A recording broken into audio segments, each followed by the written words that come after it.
ಅಧ್ಯಾಯ 1 ವ್ಯವಹಾರದ ಸ್ವರೂಪ ಮತ್ತು ಉದ್ದೇಶ. ವ್ಯವಹಾರದ ಸ್ವರೂಪ ಮತ್ತು ಉದ್ದೇಶ. ಪೀಠಿಕೆ. ಈ ವ್ಯವಹಾರದ ಸ್ವರೂಪ ಮತ್ತು ಉದ್ದೇಶದ ಅಧ್ಯಯನದಲ್ಲಿ ನಾವು ವ್ಯವಹಾರ ಎಂದರೇನು, ವ್ಯವಹಾರದ ಸ್ವರೂಪ ಅಂದರೆ ವ್ಯವಹಾರದ ಗುಣಲಕ್ಷಣಗಳು ಹಾಗೂ ವ್ಯವಹಾರದ ಉದ್ದೇಶಗಳೇನು ಹಾಗೂ ವ್ಯವಹಾರದ ವ್ಯಾಪ್ತಿಯ ಕುರಿತು ನಾವು ಅಧ್ಯಯನವನ್ನು ಮಾಡ್ತೇವೆ. ತಮ್ಮ ಅಗತ್ಯತೆಗಳನ್ನು ತೃಪ್ತಿಪಡಿಸಿಕೊಳ್ಳಲು ವಿವಿಧ ಬಗೆಯ ಸರಕು ಸೇವೆಗಳನ್ನು ಬಯಸುತ್ತಾರೆ. ಹಾಗಾಗಿ ಜನರ ಬಯಕೆಗಳನ್ನು ತೃಪ್ತಿಪಡಿಸುವಂತಹ ಒಂದು ಕಾರ್ಯವನ್ನು ವ್ಯವಹಾರ ಮಾಡುತ್ತೆ. ಜನರ ಬಯಕೆಗಳಿಗೆ ಅನುಗುಣವಾಗಿ ಸರಕು ಸೇವೆಗಳನ್ನು ಉತ್ಪಾದಿಸುವ, ಮಾರಾಟ ಮಾಡುವ ಕಾರ್ಯವನ್ನು ಈ ಒಂದು ವ್ಯವಹಾರ ಕೈಗೊಳ್ಳುತ್ತೆ. ಇಲ್ಲಿ ವ್ಯವಹಾರದ ಒಂದು ಮುಖ್ಯ ಉದ್ದೇಶ ಲಾಭ ಸಂಪಾದನೆ ಮಾಡುವುದಾಗಿದೆ. ಪ್ರತಿಯೊಂದು ವ್ಯವಹಾರವನ್ನು ಲಾಭದ ಉದ್ದೇಶಕ್ಕಾಗಿಯೇ ಮಾಡಲಾಗುತ್ತೆ. ಇಲ್ಲಿ ನಾವೊಂದು ಬೆಳಿಗ್ಗೆ ಎದ್ದಾಗಿನಿಂದ ಹಿಡಿದು ರಾತ್ರಿ ಮಲಗುವವರೆಗೆ ಬಳಸ್ತಕ್ಕಂಥ ಪ್ರತಿಯೊಂದು ವಸ್ತುವು ನಮಗೆ ವ್ಯವಹಾರದಿಂದನೇ ದೊರೆತವೆ. ಬೆಳಿಗ್ಗೆ ಎದ್ದಾಗ ಬಳಸ್ತಕ್ಕಂಥ ಬ್ರಷು, ಪೇಸ್ಟು, ಸೋಪಿನಿಂದ ಹಿಡಿದು ರಾತ್ರಿ ಮಲಗುವವರೆಗೆ ನಾವು ಬಳಸ್ತಕ್ಕಂಥ ಹಾಸಿಗೆ ದಿಂಬಿನವರೆಗೆ ಪ್ರತಿಯೊಂದು ವಸ್ತುವನ್ನು ನಾವು ವ್ಯವಹಾರದಿಂದನೇ ಪಡಿತೇವೆ. ಹಾಗಾಗಿ ಈ ಒಂದು ವ್ಯವಹಾರವು ಜನರ ಬಯಕೆಗಳನ್ನು ತೃಪ್ತಿಪಡಿಸುವ ಒಂದು ಕಾರ್ಯವನ್ನು ಮಾಡುತ್ತೆ. ಹಾಗಾಗಿ ಇಲ್ಲಿ ಏನಂತಂತಂದರೆ, ಈ ವ್ಯವಹಾರವು ಬರೀ ಲಾಭದ ಉದ್ದೇಶಕ್ಕಾಗಿಯೇ ಮಾಡಿದರೆ ಅದು ಯಶಸ್ಸು ಆಗಲಿಕ್ಕೆ ಸಾಧ್ಯ ಇಲ್ಲ. ವ್ಯವಹಾರದ ಮುಖ್ಯ ಉದ್ದೇಶ ಲಾಭ ಸಂಪಾದನೆ ಆದಾಗಲೂ ಕೂಡ ಲಾಭ ಸಂಪಾದನೆ ಉದ್ದೇಶ ಒಂದೇ ಇಟ್ಟುಕೊಂಡು ವ್ಯವಹಾರ ಕೈಗೊಂಡಾಗ ಆ ವ್ಯವಹಾರ ಯಶಸ್ಸು ಹೊಂದಲಿಕ್ಕೆ ಸಾಧ್ಯನೇ ಇಲ್ಲ. ಹಾಗಾಗಿ ವ್ಯವಹಾರದ ಮುಖ್ಯ ಉದ್ದೇಶ ಲಾಭ ಸಂಪಾದನೆಯ ಜೊತೆಗೆ ಸಮಾಜಕ್ಕೆ ಸೇವೆ ನೀಡುವ ಉದ್ದೇಶವನ್ನು ಸಹ ವ್ಯವಹಾರವು ಹೊಂದಿರಬೇಕಾಗುತ್ತೆ. ಹಾಗಾಗಿ ಈ ವ್ಯವಹಾರವು ಜನರ ಬಯಕೆಗಳಿಗೆ ಅನುಗುಣವಾಗಿ, ಬೇಡಿಕೆಗಳಿಗೆ ಅನುಗುಣವಾಗಿ ಸರಕು ಸೇವೆಗಳನ್ನು ಉತ್ಪಾದಿಸುವ, ಮಾರಾಟ ಮಾಡುವ ಕಾರ್ಯವನ್ನು ವ್ಯವಹಾರವು ಕೈಗೊಳ್ಳುತ್ತೆ. ವ್ಯವಹಾರದ ಪರಿಕಲ್ಪನೆ. ವ್ಯವಹಾರ ಎಂಬ ಪದವು ಆಂಗ್ಲ ಭಾಷೆಯ ಬಿಸಿನೆಸ್ ಆಗಿದೆ. ಈ ಬಿಸಿನೆಸ್ ಎಂಬ ಪದವು ಇಂಗ್ಲಿಷ್ ಭಾಷೆಯ ಬಿಸಿ ಎಂಬ ಪದದಿಂದ ಬಂದಿದೆ. ಬಿಸಿ ಎಂದರೆ ಯಾವುದಾದರೊಂದು ಚಟುವಟಿಕೆಗಳಲ್ಲಿ ತೊಡಗಿಕೊಂಡಿರುವುದು ಎಂದರ್ಥ. ಹಾಗಾದರೆ ಇಲ್ಲಿ ಬಿಸಿನೆಸ್ ಅಥವಾ ವ್ಯವಹಾರ ಎಂದರೆ ಯಾವುದಾದರೊಂದು ಆರ್ಥಿಕ ಚಟುವಟಿಕೆಗಳಲ್ಲಿ ತೊಡಗಿಕೊಂಡಿರುವುದು ಎಂದಾಗಿದೆ.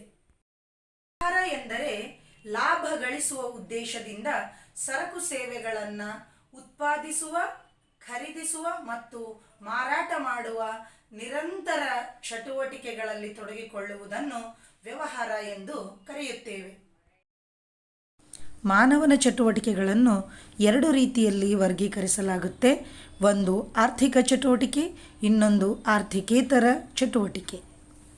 ಜನರ ಚಟುವಟಿಕೆಗಳನ್ನು ಮುಖ್ಯವಾಗಿ ಎರಡು ಭಾಗಗಳಾಗಿ ವಿಂಗಡಿಸಬಹುದು. ಒಂದು ಆರ್ಥಿಕ ಚಟುವಟಿಕೆಗಳು, ಎರಡು ಆರ್ಥಿಕೇತರ ಚಟುವಟಿಕೆಗಳು. ಅದರಲ್ಲಿ ಮೊದಲನೇದು ಆರ್ಥಿಕ ಚಟುವಟಿಕೆಗಳು. ಆರ್ಥಿಕ ಚಟುವಟಿಕೆಗಳು ಅಂತ ನಾವು ಯಾವುದು ಕರಿತೀವಿ ಅಂದರೆ, ಯಾವುದು ಹಣದ ಉದ್ದೇಶಕ್ಕಾಗಿ ಮಾಡಲಾಗುತ್ತಿದೆಯೋ, ಯಾವ ಚಟುವಟಿಕೆಯನ್ನು ಹಣದ ಉದ್ದೇಶಕ್ಕಾಗಿ ಮಾಡಲಾಗುತ್ತಿದೆಯೋ ಅದನ್ನು ಆರ್ಥಿಕ ಚಟುವಟಿಕೆಗಳು ಎಂದು ಹೇಳಲಾಗುತ್ತೆ. ಅಂದರೆ ಜೀವನೋಪಾಯ ಗಳಿಸುವ ಚಟುವಟಿಕೆಯು ಆರ್ಥಿಕ ಚಟುವಟಿಕೆಯಾಗಿದೆ. ಅಂದರೆ ನಾವು ಪ್ರತಿಯೊಬ್ಬರು ನಮ್ಮ ಜೀವನವನ್ನು ಸಾಗಿಸಲಿಕ್ಕೆ ನಮ್ಗೆ ಹಣದ ಅವಶ್ಯಕತೆ ಇರುತ್ತೆ. ಹಾಗಾಗಿ ನಮಗೆ ಅವಶ್ಯವಿರುವ ಅಂದರೆ ನಮ್ಮ ಬಯಕೆಗಳನ್ನು, ದಿನನಿತ್ಯದ ಅವಶ್ಯಕತೆಗಳನ್ನು ಪೂರೈಸಲು ಬೇಕಾಗಿರುವ ಹಣವನ್ನು ಸಂಪಾದನೆ ಮಾಡುವ ಚಟುವಟಿಕೆಗೆ ಆರ್ಥಿಕ ಚಟುವಟಿಕೆ ಅಂತ ಹೇಳಿ ಕರಿತೀವಿ. ಹಾಗಾಗಿ ಆರ್ಥಿಕ ಚಟುವಟಿಕೆ ಅಂದರೆ ಜೀವನೋಪಾಯವನ್ನು ಗಳಿಸುವ ಚಟುವಟಿಕೆಯೇ ಆರ್ಥಿಕ ಚಟುವಟಿಕೆಯಾಗಿದೆ. ಆರ್ಥಿಕ ಚಟುವಟಿಕೆಗಳಿಗೆ ಉದಾಹರಣೆಗಳೆಂದರೆ ಒಬ್ಬ ಕಾರ್ಮಿಕ ಕಾರ್ಖಾನೆಯಲ್ಲಿ ದುಡಿಯುವುದು, ವೈದ್ಯನೊಬ್ಬ ರೋಗಿಗೆ ಚಿಕಿತ್ಸೆ ನೀಡತಕ್ಕಂಥದ್ದು, ಅಧ್ಯಾಪಕ ಶಾಲೆಯಲ್ಲಿ ಪಾಠ ಮಾಡ್ತಕ್ಕಂಥದ್ದು, ಇತ್ಯಾದಿ ಚಟುವಟಿಕೆಗಳೆಲ್ಲ ಅಂದರೆ ಇತ್ಯಾದಿ ಹಣದ ಉದ್ದೇಶಕ್ಕಾಗಿ ಮಾಡುವ ಎಲ್ಲ ಚಟುವಟಿಕೆಗಳು ಆರ್ಥಿಕ ಚಟುವಟಿಕೆಗಳಿಗೆ ಉದಾಹರಣೆಗಳಾಗಿವೆ. ಆರ್ಥಿಕೇತರ ಚಟುವಟಿಕೆ. ಆರ್ಥಿಕೇತರ ಚಟುವಟಿಕೆ ಅಂದರೆ ಯಾವುದೇ ರೀತಿಯ ಹಣದ ಉದ್ದೇಶವಿಲ್ಲದೆ ಮಾಡುವ ಚಟುವಟಿಕೆಗೆ ಆರ್ಥಿಕೇತರ ಚಟುವಟಿಕೆ ಅಂತೇಳಿ ಕರಿತೀವಿ. ಅಂದರೆ ಪ್ರೀತಿ, ಕರುಣೆ, ಭಾವುಕತೆ, ದೇಶಪ್ರೇಮ ಮುಂತಾದ ಕಾರಣಗಳಿಂದ ಮಾಡಿದ ಸೇವೆಯು ಆರ್ಥಿಕೇತರ ಚಟುವಟಿಕೆಯಾಗಿದೆ. ಅಂದರೆ ಯಾವುದೇ ಪ್ರತಿಫಲದ ಅಪೇಕ್ಷೆ ಇಲ್ಲದೆ ಮಾಡುವ ಚಟುವಟಿಕೆಯು ಆರ್ಥಿಕೇತರ ಚಟುವಟಿಕೆಯಾಗಿದೆ. ಅಂದರೆ ಇಲ್ಲಿ ಯಾವುದೇ ಹಣದ ಉದ್ದೇಶ ಇರಲ್ಲ, ಜನರಿಗೆ ಸೇವೆ ನೀಡುವ ಉದ್ದೇಶ ಮಾತ್ರ ಈ ಒಂದು ಆರ್ಥಿಕೇತರ ಚಟುವಟಿಕೆ ಹೊಂದಿರುತ್ತೆ. ಹಾಗಾಗಿ ಪ್ರೀತಿ, ಕರುಣೆ, ಭಾವುಕತೆ, ದೇಶಪ್ರೇಮ ಮುಂತಾದ ಕಾರಣಗಳಿಂದ ಮಾಡಿದ ಸೇವೆಯು ಆರ್ಥಿಕೇತರ ಚಟುವಟಿಕೆಯಾಗಿದೆ. ಆರ್ಥಿಕೇತರ ಚಟುವಟಿಕೆಗಳಿಗೆ ಉದಾಹರಣೆ ಎಂದರೆ ಒಬ್ಬ ವೃದ್ಧನಿಗೆ ಅಥವಾ ಕುರುಡನಿಗೆ ರಸ್ತೆ ದಾಟಲಿಕ್ಕೆ ಸಹಾಯ ಮಾಡ್ತಕ್ಕಂಥದ್ದು, ಒಬ್ಬ ಗೃಹಿಣಿ ಮನೆಯಲ್ಲಿ ಅಡಿಗೆ ಮಾಡ್ತಕ್ಕಂಥದ್ದು. ಅಂದರೆ ಇಲ್ಲಿ ಯಾವುದೇ ಪ್ರತಿಫಲದ ಅಪೇಕ್ಷೆ ಇಲ್ಲದೆ ಮಾಡುವಂತಹ ಈ ಎಲ್ಲ ಚಟುವಟಿಕೆಗಳು ಆರ್ಥಿಕೇತರ ಚಟುವಟಿಕೆಗಳಿಗೆ ಉದಾಹರಣೆಗಳಾಗಿವೆ. ನಿಮಗೆ ಇದು ಒಂದು ಬೆಸ್ಟ್ ಎಕ್ಸಾಂಪಲ್ ಅಂತಂದರೆ ನಿಮ್ಮ ಮನೆಯಲ್ಲಿರ್ತಕ್ಕಂಥ ನಿಮ್ಮ ಅಪ್ಪ ಅಮ್ಮ. ಅಪ್ಪ ಏನಂತಂದರೆ ಜೀವನೋಪಾಯ ಹೊರಗಡೆ ಹೋಗಿ ಜೀವನೋಪಾಯವನ್ನು ಗಳಿಸುವಂತಹ ಕಾರ್ಯವನ್ನು ಮಾಡ್ತಾರೆ, ಅದೊಂದು ಆರ್ಥಿಕ ಚಟುವಟಿಕೆಯಾಗಿದೆ. ಆದರೆ ಅಮ್ಮ ಮಾಡ್ತಕ್ಕಂಥ ಕೆಲಸ ಯಾವುದೇ ಪ್ರತಿಫಲದ ಅಪೇಕ್ಷೆ ಇಲ್ಲದೆ ಮನೆಯಲ್ಲಿ ಎಲ್ಲರಿಗೂ ಅಡುಗೆ ಮಾಡ್ತಕ್ಕಂಥದ್ದು, ಬಟ್ಟೆ ತೊಳಿತಕ್ಕಂಥದ್ದು, ಪಾತ್ರೆ ತೊಳಿತಕ್ಕಂಥದ್ದು, ಹಲವಾರು ಕಾರ್ಯಚಟುವಟಿಕೆಗಳನ್ನು ಇಲ್ಲಿ ಪ್ರತಿಫಲದ ಅಪೇಕ್ಷೆ ಇಲ್ಲದೆ ಮಾಡ್ತಕ್ಕಂಥ ಒಂದು ಕಾರ್ಯವು ಆರ್ಥಿಕೇತರ ಚಟುವಟಿಕೆಗಳಿಗೆ ಉದಾಹರಣೆಯಾಗಿದೆ. ವ್ಯವಹಾರದ ಸ್ವರೂಪ ಮತ್ತು ಉದ್ದೇಶದ ನೋಟ್ಸ್. ಮೊದಲಿಗೆ ಪೀಠಿಕೆ. ಜನರು ತಮ್ಮ ಅಗತ್ಯತೆಗಳನ್ನು ತೃಪ್ತಿಪಡಿಸಿಕೊಳ್ಳಲು ವಿವಿಧ ಬಗೆಯ ಸರಕು ಸೇವೆಗಳನ್ನು ಬಯಸುತ್ತಾರೆ. ಜನರ ಬಯಕೆಗಳನ್ನು ತೃಪ್ತಿಪಡಿಸಲು ವ್ಯವಹಾರವು ಸರಕು ಸೇವೆಗಳನ್ನು ಉತ್ಪಾದಿಸುವ ಮತ್ತು ಮಾರಾಟ ಮಾಡುವ ಕಾರ್ಯವನ್ನು ಮಾಡುತ್ತದೆ. ವ್ಯವಹಾರದ ಮುಖ್ಯ ಉದ್ದೇಶವೇ ಹಣ ಸಂಪಾದನೆ ಮಾಡುವುದಾಗಿದೆ ಮತ್ತು ವ್ಯವಹಾರದ ವ್ಯಾಪ್ತಿಯು ತುಂಬ ವಿಶಾಲವಾಗಿದೆ.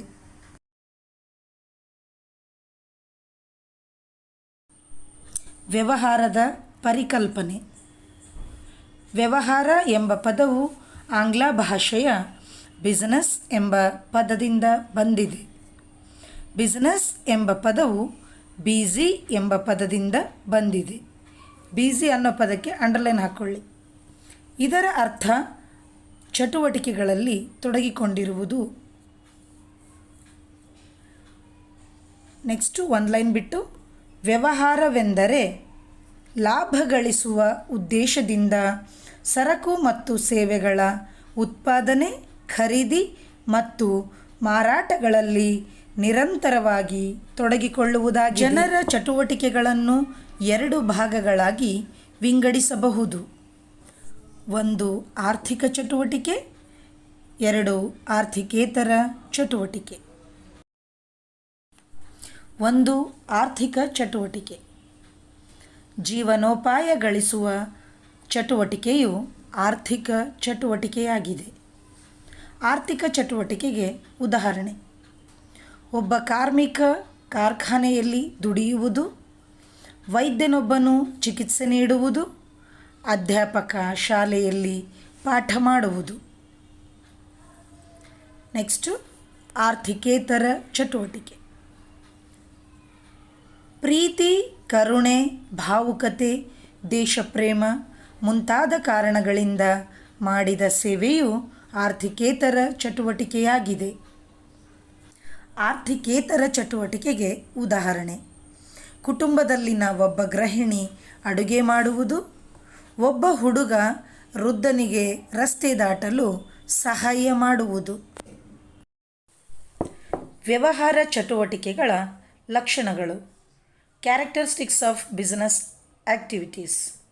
ಈ ವ್ಯವಹಾರ ಚಟುವಟಿಕೆಯ ಗುಣಲಕ್ಷಣಗಳಲ್ಲಿ ಮೊಟ್ಟ ಮೊದಲನೆಯದು ಆರ್ಥಿಕ ಚಟುವಟಿಕೆ, ಎರಡು ಸರಕು ಸೇವೆಗಳ ಉತ್ಪಾದನೆ ಅಥವಾ ಪಡೆದುಕೊಳ್ಳುವುದು, ಮೂರು ಸರಕು ಸೇವೆಗಳಲ್ಲಿ ಮಾರಾಟ ಅಥವಾ ವಿನಿಮಯ, ನಾಲ್ಕು ಸರಕು ಸೇವೆಗಳಲ್ಲಿ ನಿರಂತರ ವಹಿವಾಟು, ಐದು ಲಾಭ ಗಳಿಸುವುದು, ಆರು ಪ್ರತಿಫಲದ ಅನಿಶ್ಚಿತತೆ, ಏಳು ನಷ್ಟ ಭಯದ ಅಂಶ. ಅದರಲ್ಲಿ ಮೊದಲನೇದು ಆರ್ಥಿಕ ಚಟುವಟಿಕೆ. ವ್ಯವಹಾರದ ಗುಣಲಕ್ಷಣಗಳಲ್ಲಿ ಮೊಟ್ಟ ಮೊದಲನೆಯದು ಆರ್ಥಿಕ ಚಟುವಟಿಕೆ. ಆರ್ಥಿಕ ಚಟುವಟಿಕೆ ಅಂತ ನಾವು ಯಾವುದು ಕರಿತೀವಿ ಅಂದರೆ, ಯಾವುದು ಹಣದ ಉದ್ದೇಶಕ್ಕಾಗಿ ಮಾಡಲಾಗುತ್ತದೆಯೋ ಅದನ್ನು ನಾವು ಆರ್ಥಿಕ ಚಟುವಟಿಕೆ ಅಂತ ಹೇಳಿ ಕರಿತೀವಿ.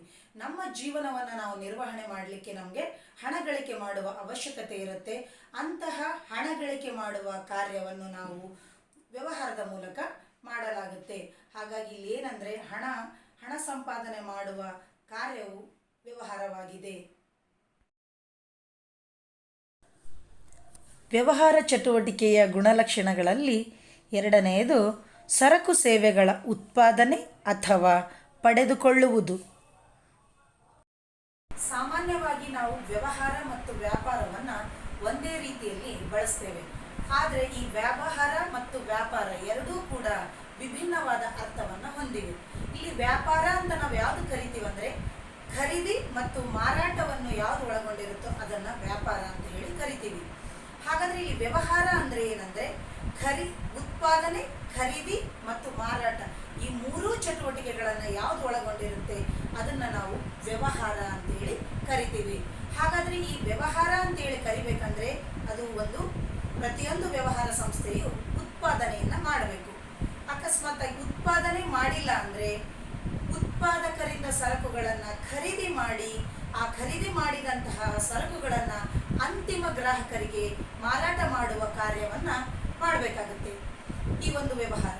ಹಾಗೂ ಈ ಒಂದು ವ್ಯವಹಾರ ಉದಾಹರಣೆಯಾಗಿ ಹೇಳ್ಬೇಕಾದ್ರೆ, ನಾವು ದಿನನಿತ್ಯ ಬಳಸ್ತಕ್ಕಂಥ ಹಾಲು, ಸಕ್ಕರೆ, ತುಪ್ಪ ಹಾಗೂ ಪೆನ್ನು, ಪುಸ್ತಕ ಮತ್ತು ಬಂಡವಾಳದ ಸರಕುಗಳಾಗಿರ್ತಕ್ಕಂಥ ಯಂತ್ರೋಪಕರಣಗಳಾಗಿರಬಹುದು, ಪೀಠೋಪಕರಣಗಳಾಗಿರಬಹುದು, ಹಾಗೂ ಸೇವಾ ಸೌಲಭ್ಯಗಳಾಗಿರ್ತಕ್ಕಂಥ ಸಾರಿಗೆ, ಬ್ಯಾಂಕಿಂಗ್, ವಿದ್ಯುತ್ ಶಕ್ತಿ ಮುಂತಾದ ಸೇವಾ ಸೌಲಭ್ಯಗಳನ್ನು ಸಹ ಈ ಒಂದು ವ್ಯವಹಾರವು ಒಳಗೊಂಡಿರುತ್ತದೆ. ನೆಕ್ಸ್ಟ್ ಪಾಯಿಂಟ್, ಸರಕು ಸೇವೆಗಳಲ್ಲಿ ಮಾರಾಟ ಅಥವಾ ವಿನಿಮಯ. ಸರಕು ಸೇವೆಗಳ ಉತ್ಪಾದನೆ, ಖರೀದಿ ಮತ್ತು ಮಾರಾಟ ಈ ಮೂರನ್ನು ಒಳಗೊಂಡಿದ್ದರೆ ಅದನ್ನು ನಾವು ವ್ಯವಹಾರ ಅಂತೇಳಿ ಕರಿತೀವಿ. ಹಾಗಾದರೆ ಉತ್ಪಾದನೆಯಾದ ಎಲ್ಲ ವಸ್ತುವನ್ನು ನಾವು ವ್ಯವಹಾರ ಅಂತ ಹೇಳಿ ಕರೀಲಿಕ್ಕೆ ಸಾಧ್ಯವಿಲ್ಲ. ನಾವು ನಮ್ಮ ಸ್ವಂತ ಉಪಯೋಗಕ್ಕಾಗಿ ಏನನ್ನಾದರೂ ಉತ್ಪಾದಿಸಿದರೆ ಅದನ್ನು ವ್ಯವಹಾರ ಎಂದು ಹೇಳಲಿಕ್ಕೆ ಸಾಧ್ಯವಿಲ್ಲ. ಹಾಗಾದರೆ ಇಲ್ಲಿ ವ್ಯವಹಾರ ಅಂತಂದರೆ ಉತ್ಪಾದನೆ ಆದ ತಕ್ಷಣ ಅದು ವ್ಯವಹಾರ ಆಗೋದಿಲ್ಲ. ನಮ್ಮ ಸ್ವಂತ ಉಪಯೋಗಕ್ಕೆ ಉತ್ಪಾದಿಸಿದ ಎಲ್ಲ ವಸ್ತುವನ್ನು ನಾವು ವ್ಯವಹಾರ ಅಂತ ಪರಿಗಣನೆ ಮಾಡಲಿಕ್ಕೆ ಸಾಧ್ಯ ಇಲ್ಲ. ಹಾಗಾದರೆ ವ್ಯವಹಾರ ಅಂತ ಕರಿಬೇಕಂದ್ರೆ ಏನಾಗಬೇಕು? ಇಲ್ಲಿ ನಾವು ಮನೆಯಲ್ಲಿ ಅಡುಗೆ ಮಾಡಿ ಊಟ ಮಾಡ್ತೀವಿ, ಅದನ್ನು ನಾವು ವ್ಯವಹಾರ ಅಂತ ಹೇಳಲಿಕ್ಕೆ ಸಾಧ್ಯ ಇಲ್ಲ. ಆದರೆ ಅದೇ ಆಹಾರವನ್ನು ಹೋಟೆಲ್ಗಳಲ್ಲಿ ತಯಾರಿಸಿ ಮಾರಾಟ ಮಾಡಿದಾಗ ನಾವು ಅದನ್ನು ವ್ಯವಹಾರ ಅಂತೇಳಿ ಕರಿಬಹುದು.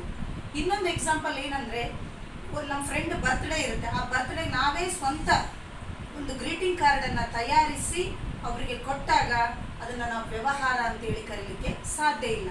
ಅದೇ ಗ್ರೀಟಿಂಗ್ ಕಾರ್ಡ್ಗಳನ್ನು ತಯಾರಿಸಿ ಅಂಗಡಿಗಳಲ್ಲಿ ಇಟ್ಟು ಮಾರಿದಾಗ ಅದನ್ನು ನಾವು ವ್ಯವಹಾರ ಅಂತೇಳಿ ಕರಿಬಹುದು.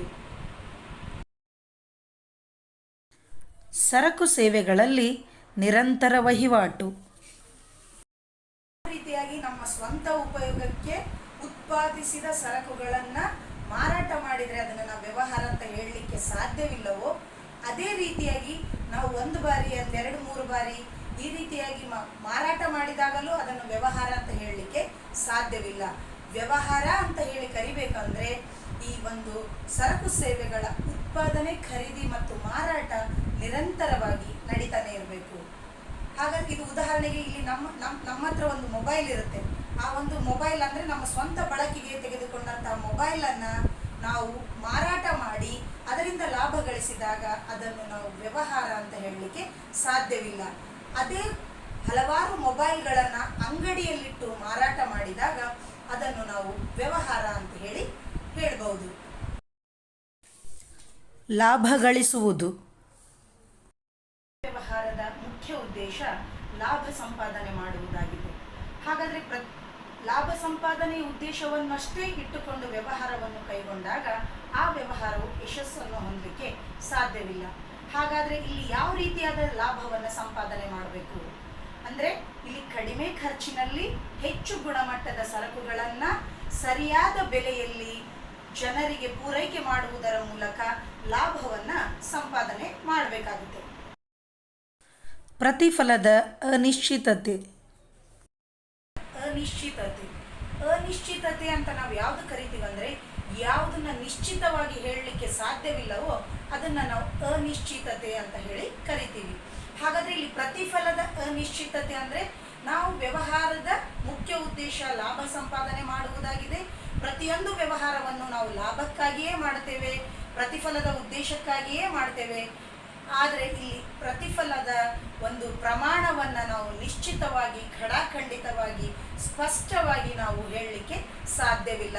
ಹಾಗಾಗಿ ಇಲ್ಲಿ ಲಾಭದ ಉದ್ದೇಶಕ್ಕಾಗಿ, ಹಣ ಸಂಪಾದನೆ ಉದ್ದೇಶಕ್ಕಾಗಿ ವ್ಯವಹಾರವನ್ನು ಮಾಡಿದಾಗಲೂ ಕೂಡ ಆ ಒಂದು ಪ್ರತಿಫಲದ ಅಥವಾ ಲಾಭದ ಪ್ರಮಾಣವನ್ನು ನಾವು ನಿಶ್ಚಿತವಾಗಿ ನಾವು ಹೇಳಲಿಕ್ಕೆ ಸಾಧ್ಯವಿಲ್ಲ. ನಾವು ಲಾಭವನ್ನು ಸಂಪಾದನೆ ಮಾಡಲಿಕ್ಕೆ ನಾವು ಎಲ್ಲ ರೀತಿಯ ಒಳ್ಳೆಯ ರೀತಿಯ ಒಂದು ಪ್ರಯತ್ನವನ್ನು ಮಾಡಿದಾಗಲೂ ಕೂಡ ನಾವು ನಷ್ಟ ಅನುಭವಿಸುವ ಸಾಧ್ಯತೆ ವ್ಯವಹಾರದಲ್ಲಿ ಇರುತ್ತೆ. ನಷ್ಟ ಭಯದ ಅಂಶ.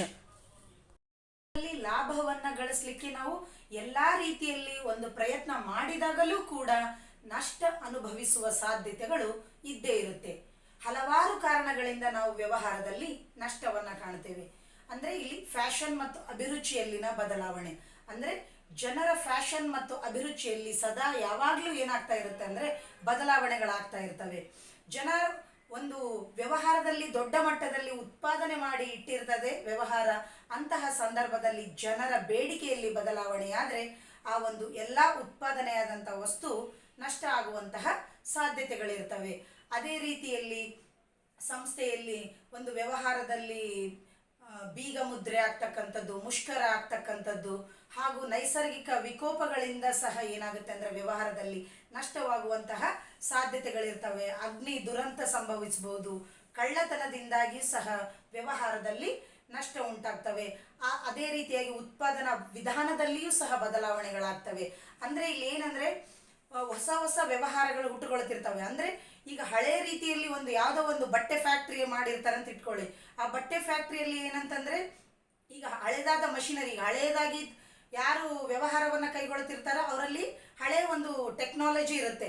ಆದರೆ ಈಗ ಯಾರು ಹೊಸದಾಗಿ ವ್ಯವಹಾರವನ್ನು ಕೈಗೊಳ್ತಾರೋ ಅವರು ಏನು ಮಾಡ್ತಾರೆ, ಒಂದು ಹೊಸ ಟೆಕ್ನಾಲಜಿ, ತಂತ್ರಜ್ಞಾನ ಅಥವಾ ತಾಂತ್ರಿಕತೆಯನ್ನು ಬಳಸಿಕೊಂಡು ವ್ಯವಹಾರವನ್ನು ಕೈಗೊಂಡಾಗ ಅಂತಹ ವ್ಯವಹಾರಗಳು ಯಶಸ್ಸು ಹೊಂದುತ್ತವೆ. ಹಾಗಾಗಿ ಇಲ್ಲಿ ಒಂದು ಮಾರುಕಟ್ಟೆಯಲ್ಲಿ ಪೈಪೋಟಿ ಹೆಚ್ಚಳ ಆಗೋದ್ರಿಂದ, ಹಾಗೂ ಉತ್ಪಾದನಾ ವಿಧಾನದಲ್ಲಿನ ಬದಲಾವಣೆಗಳಿಂದ, ಮತ್ತು ಜನರ ಫ್ಯಾಷನ್ ಮತ್ತು ಅಭಿರುಚಿ ಬದಲಾವಣೆಗಳಿಂದ, ಹಾಗೂ ಅಗ್ನಿ ದುರಂತ, ಕಳ್ಳತನ, ಹಲವಾರು ಕಾರಣಗಳಿಂದ ನಾವು ವ್ಯವಹಾರದಲ್ಲಿ ನೈಸರ್ಗಿಕ ವಿಕೋಪಗಳಿಂದ ನಮ್ಮ ವ್ಯವಹಾರಗಳಲ್ಲಿ ನಷ್ಟ ಆಗುವಂತಹ ಸಾಧ್ಯತೆಗಳು ಇರುತ್ತವೆ.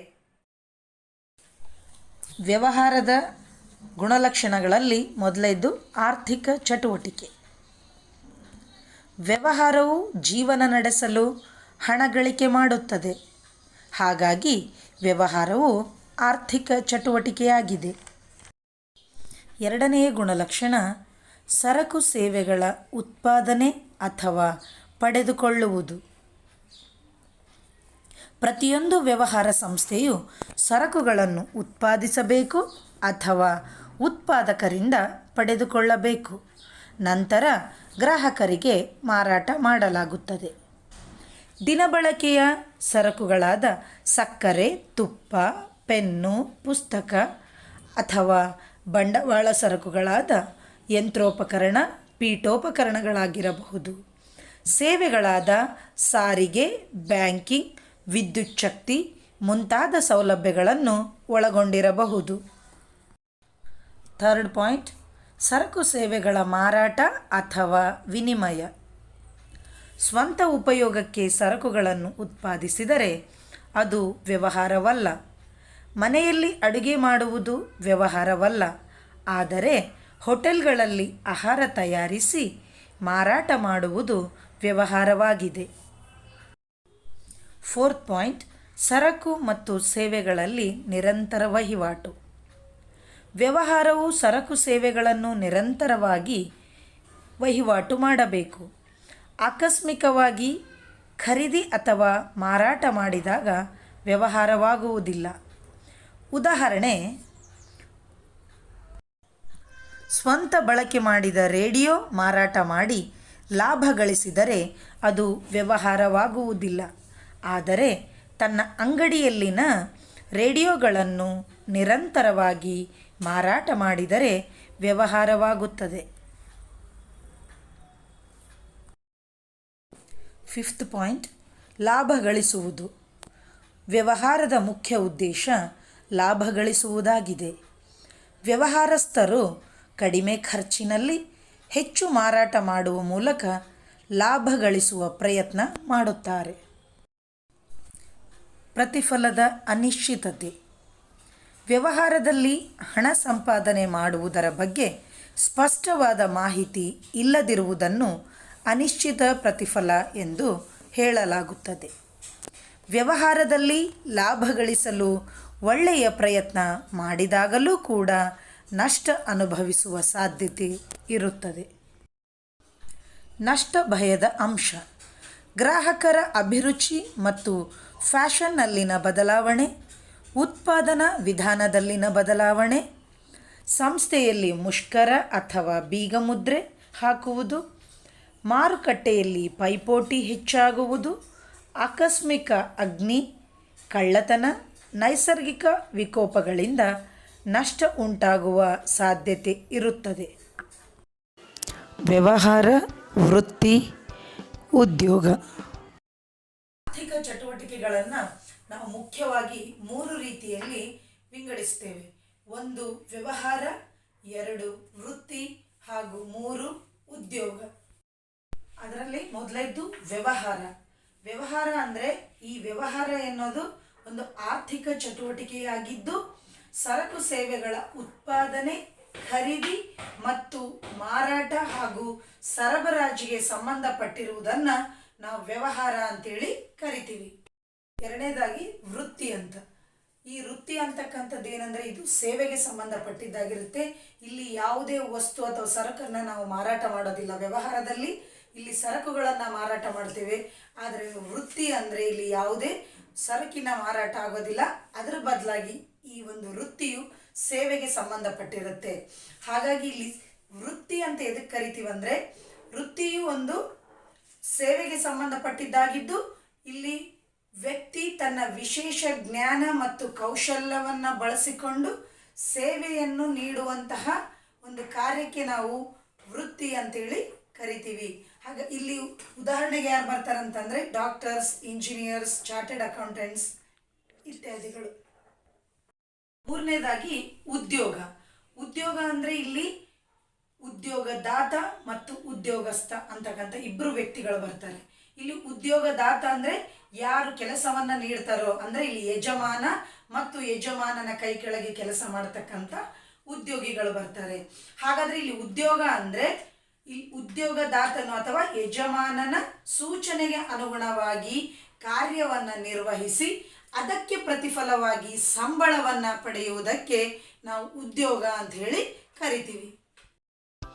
ವ್ಯವಹಾರ, ವೃತ್ತಿ ಮತ್ತು ಉದ್ಯೋಗಗಳ ನಡುವಿನ ವ್ಯತ್ಯಾಸ.